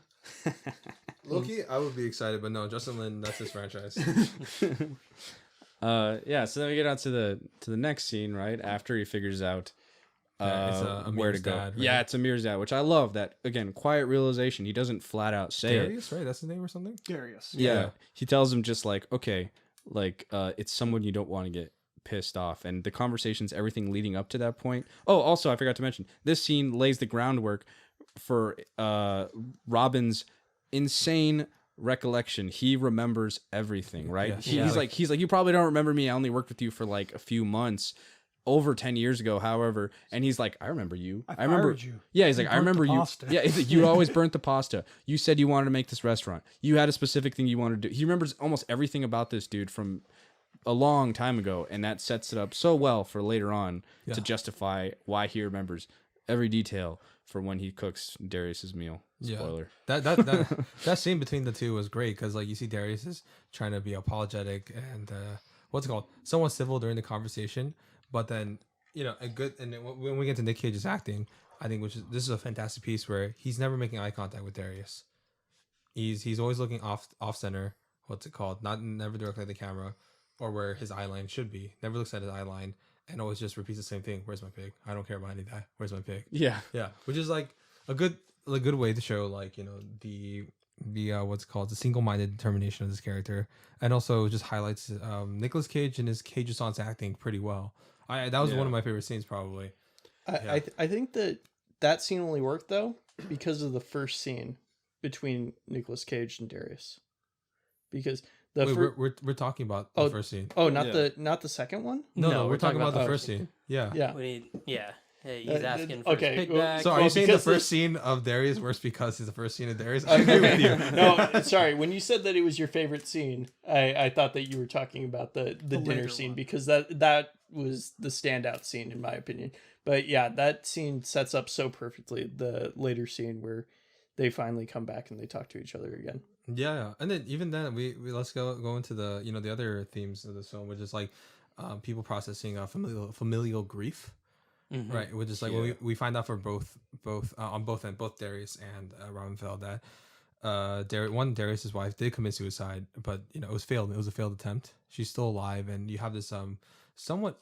It has a very heartbreaking scene with Amir, right? Yeah. He's just talking, and he's like Through the doorway. Through the door. Just go great. That's a good creative choice, good visual choice from Michael Sarnowski. Man, directorial debut, by the way. Can we give him a shout out? Yeah. Dude, Yeah, what a good for way him. to Great. swing in. Great. Well done, Mikey. Yeah, I know. And he's like, it's not my first film. It's actually my 100th. It's Congratulations. the only one that they had. I mean, Can we like mail him like a ribbon or something? yeah. He's like, yeah, and then you know, like he says the whole thing. He's like, I just wish Dad would let you die and everything. And it's like, it is very, it's contrasting with his earlier attitude towards his mother's death when he talks to Robin about it in his Yeah, when apartment. he's all nonchalant about it. Like, yeah, shit happens, whatever. People like that, they do it. And then we also find out Robin's wife also passed away. Was it Lorelai or Lorelei? Yeah. I mean, I feel like they Lorelai. It was Lori for short, I think. they seeded that earlier when he's like listening to the tape or Yeah, whatever. which is good. That's Which a good again, setup. John Wick when he's reading the letter Yes. from Yeah. from his wife who had also died and she got the dog. And I was like, well, she give him a fucking pig before she died. But no, they didn't do that. Good. Yeah. So I mean, like, you know, seeing all of this and kind of like, you know, fleshing out Darius, fleshing out Rob, and you know his whole, you know, you know, like with this character, there's a lot of deep care and attention. It's only an hour and a half, by the way. It's like, Yeah. it's everything is maximized to its potential in terms of like every scene is not a wasted moment. Expertly paced. Exactly. Yes. Yeah. Every scene. That's when people are like, it's slow, it's What? boring. I'm like, gosh. Yeah, if you're I'm like, expecting John Wick. yeah, I know. This like- scene feels like it has so much meaning, purpose, and emotion in it. Yeah, I'd say each scene you learn something new from the characters. It progresses their arcs in like just minute ways, and they're just swimming with subtext, and nothing's ever just flat out said for the most part, other than I want my pig. Like that's like the main thing. He's like, I just want my fucking pig. That's the only thing that's directly stated. But even then, that's subtextual because it's like, why does he want his pig? It's for the companionship. It's Yeah. not really even. Yeah, like he even I says that love the he could- scene after he talks to Darius and he's standing outside with Amir, and he realizes he's not getting his pig back, or like in that moment, and he's talking to Amir, and he's like, the pig never really found the truffles. And the trees tell you where the truffles are. And then Amir's like, well, then why do you want it back? And he's like, because I love her. Yeah. And I was just like, oh, dude. man. I was like, oh. That scene. That was great. That was a great scene. By the way, this film, we'll talk about later what pairs. I mean, this film pairs really well with Truffle Hunters, the documentary. What's it called? Definitely recommend that, where it talks about like just a bunch of old men that search for truffles for the rest of their lives. Came out very recently this year. Really? Yeah. We talked about it too, but you were like, it doesn't seem much. Just kidding. Yeah. But I don't remember that conversation. yeah, you only remember if Nic Cage is involved. Just kidding. But yeah, no, it's great. Yeah, that was really heartwarming moments, like in a film. It with Nic was Cage. like, I was just like, aw, like it really tugs on your heartstrings. That's what I meant when I said it's wholesome. I was just like, yeah, he loves the fucking pig, man. Yeah. Guess who's back? Nic Cage. Guess who's back? Nic Cage. He was in a movie called Rage. Nic Cage. Nick Cage has been back, bro.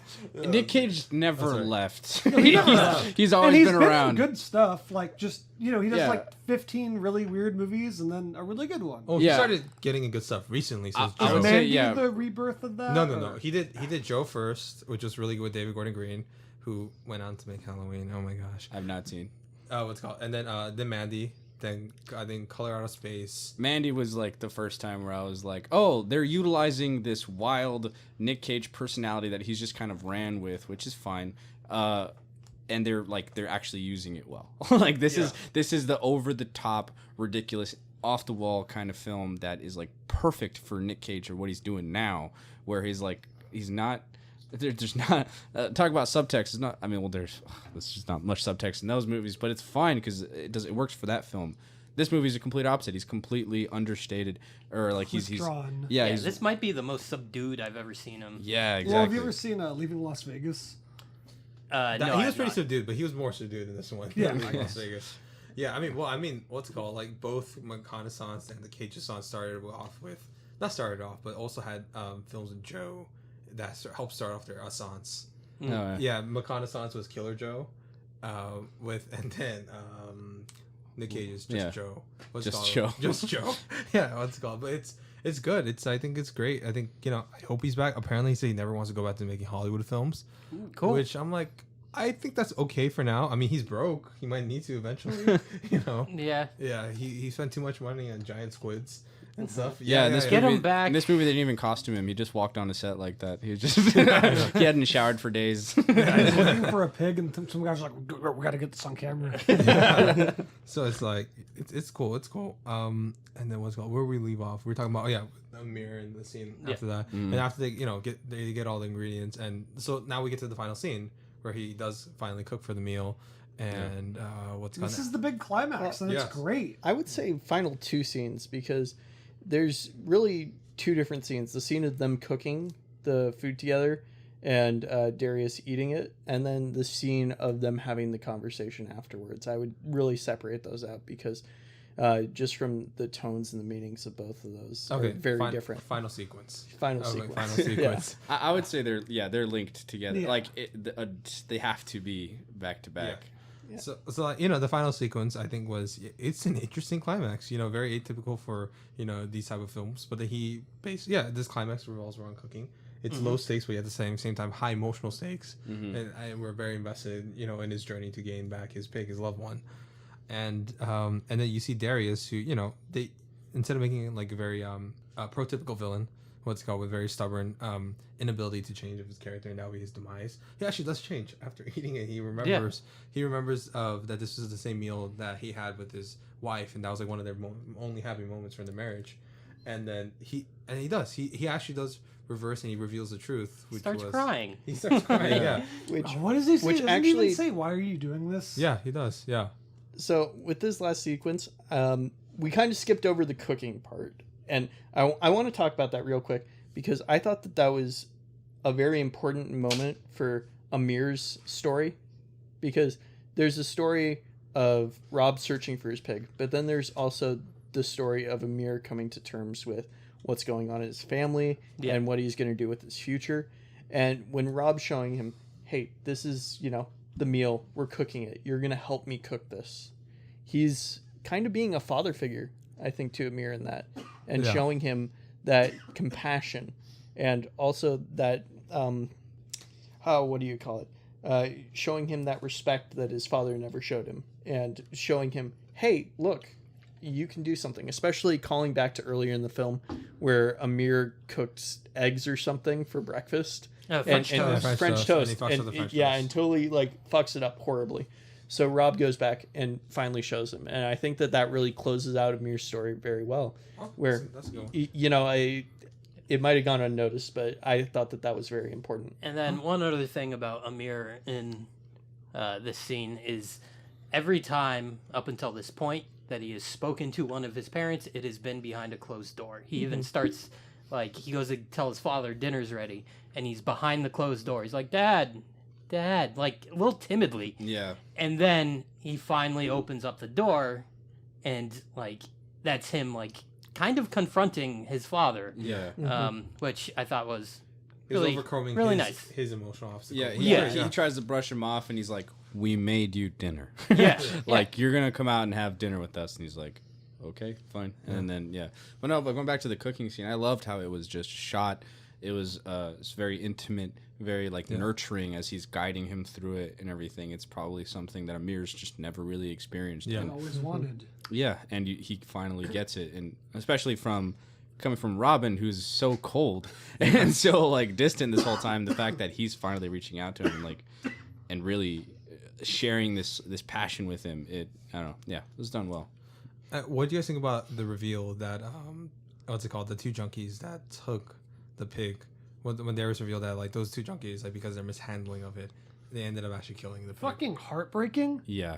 I was heartbroken, but I also kind of loved that the way that you reframed the scene earlier with Darius, where you're looking at the earlier scene with Darius, where he is just this big evil, not really corporate goon, but he wants to be the big boss of the whole truffle industry, and he's a dick, doesn't even care about his own son. He's like, yeah, I'll find him a job somewhere, but he's not good enough for this.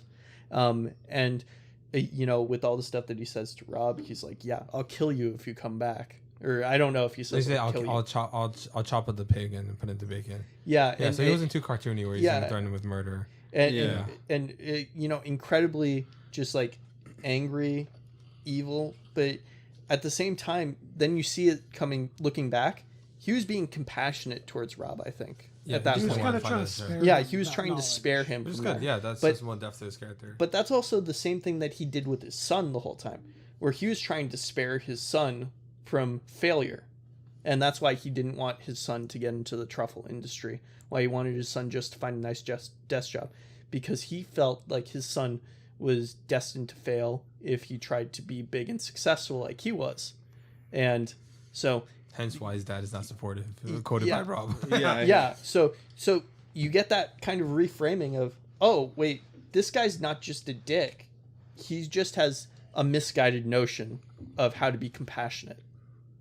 He's closed off as well. Yeah, right? Yeah. Yeah. Oh, definitely. And I mean, you see that throughout the entire. Just have three Sequence, characters who have no idea how to deal with grief or Yeah. anything. And yeah, that dinner scene, it's I don't know, scene of the year for me right now. It's just such a interesting way to have a climax of just three people sharing a really intimately put together dinner. Yeah, it's like I agree. Ratatouille. Oh yeah. I was getting some Ratatouille. Ratatouille vibes there. Ratatouille. Can you say that? When Nicolas Cage is like Ratatouille. when Nicolas Cage just drops to the floor at the end. Oh man. Yeah, it was heartbreaking. Yeah. The sound, Yeah. The art of silence. Yes, like with the reveal.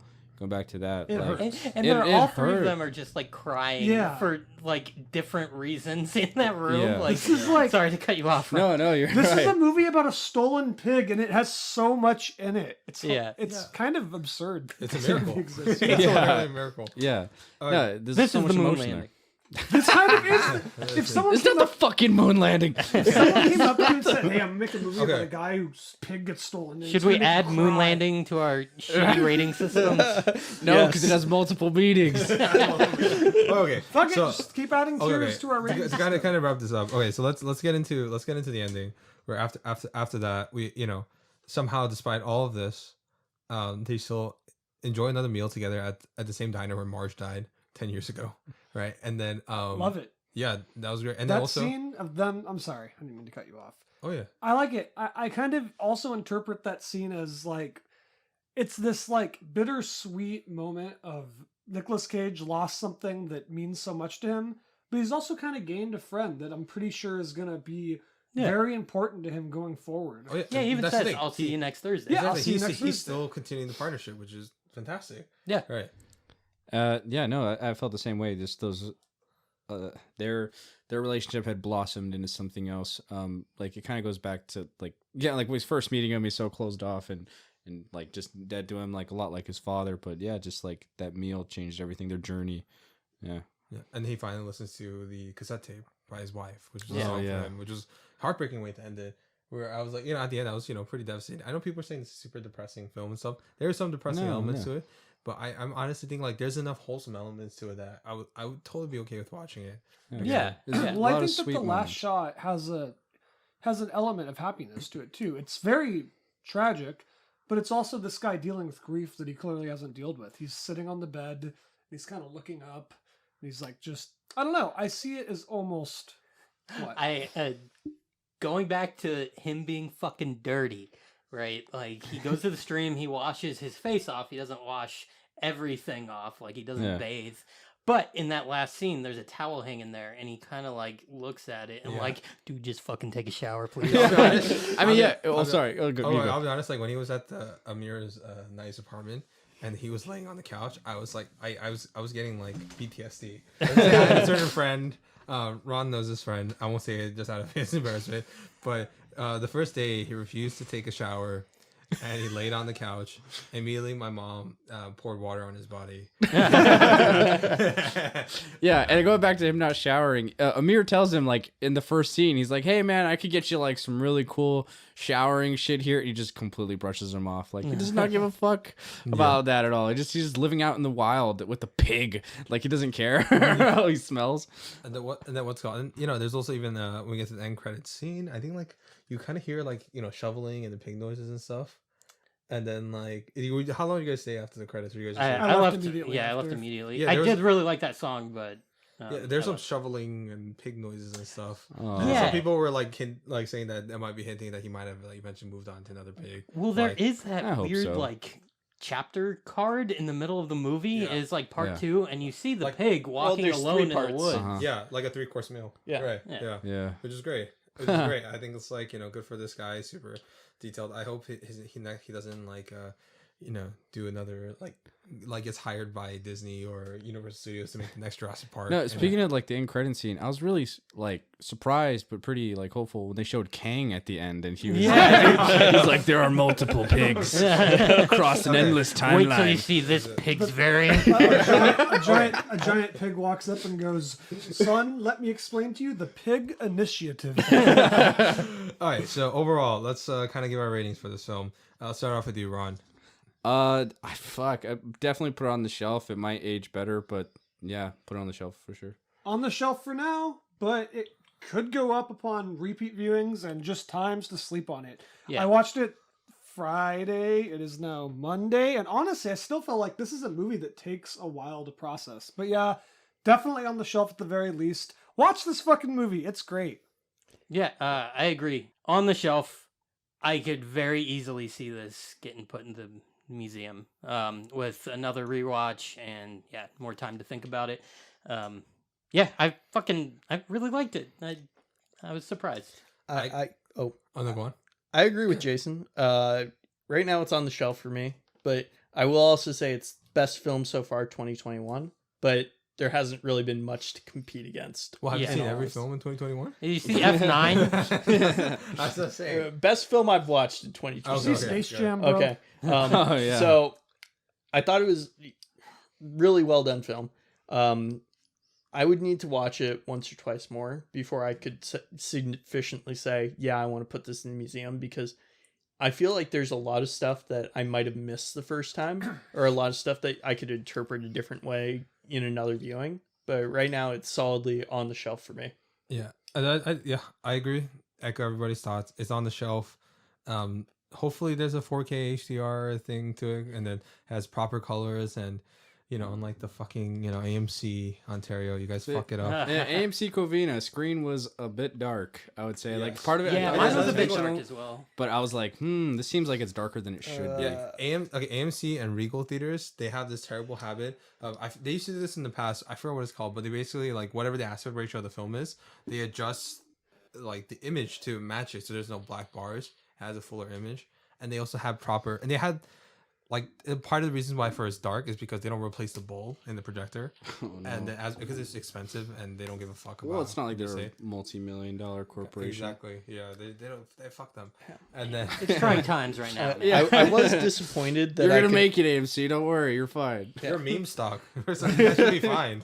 I was disappointed that I could only see this like in their standard theaters, Yeah. and that they didn't have any IMAX version. Oh, they this one will didn't never have be any in the IMAX Dolby Dolby version. version. Hey, I bro, was you wanna hoping. catch the IMAX I was kid? hopeful, I guess. Yeah, even Green Knight. I want to see that. Like, I would love to see that in ArcLight. Oh, Yeah. It'll be just in standard for sure. I'm so fucking excited for that. Yeah. That's gonna be disappointing. I'm gonna have to get that in Every 4K. week I think it's There coming needs out, to be a and it's 4K not. I release. think it's 3 weeks from now, 2 Yeah. weeks. Yeah. Let's Philip, which you're a means genius. It comes out July 30th, so which means that's enough time for you to read like a 12-page story. I don't have a problem with that. I like reading source material before a movie. Where do we read Talk that? to fucking Miles. He's the one that's Blake, gonna have Blake, the fucking... there was some source material for this. Did What you do read you it? mean? Just kidding. This was one of the busiest weeks of my life. I swear. There to was God. source material for Pig? No, Oh. for like at least Yeah, like you didn't read the graphic novel. What's it called? This Yeah. is based off of a cartoon. Yeah. All right. So yeah, thank you guys. Thank you guys for listening. We'll see you guys next week for another episode of Half a Clue movie review. Yeah, Half a we're Clue reviewing movie Turbo. That's review. a snail movie. Remember where he's fast? Oh fuck! Fucking love that That's movie. getting a sequel soon. Yeah. That's getting a sequel soon. Shut the fuck up. I was No, done. look it up. That's- Turbo. Turbo's getting a fucking sequel. That's been in development forever. You're bro. so I'm just, Really? I just made that up, but I'm not surprised. I'm honestly there's like like every single DreamWorks property has a sequel in development. Like even is Shark, Over the Hedge coming out soon? even there's like rumors of Shark Tales 2 or something. I'm serious. Do you think that we'll get a prequel and see how the pig got to this level? Or can we see this movie from the pig's perspective? Where No, And then he no, dies. Okay. that would be okay. too much like John Wick. Oh, okay.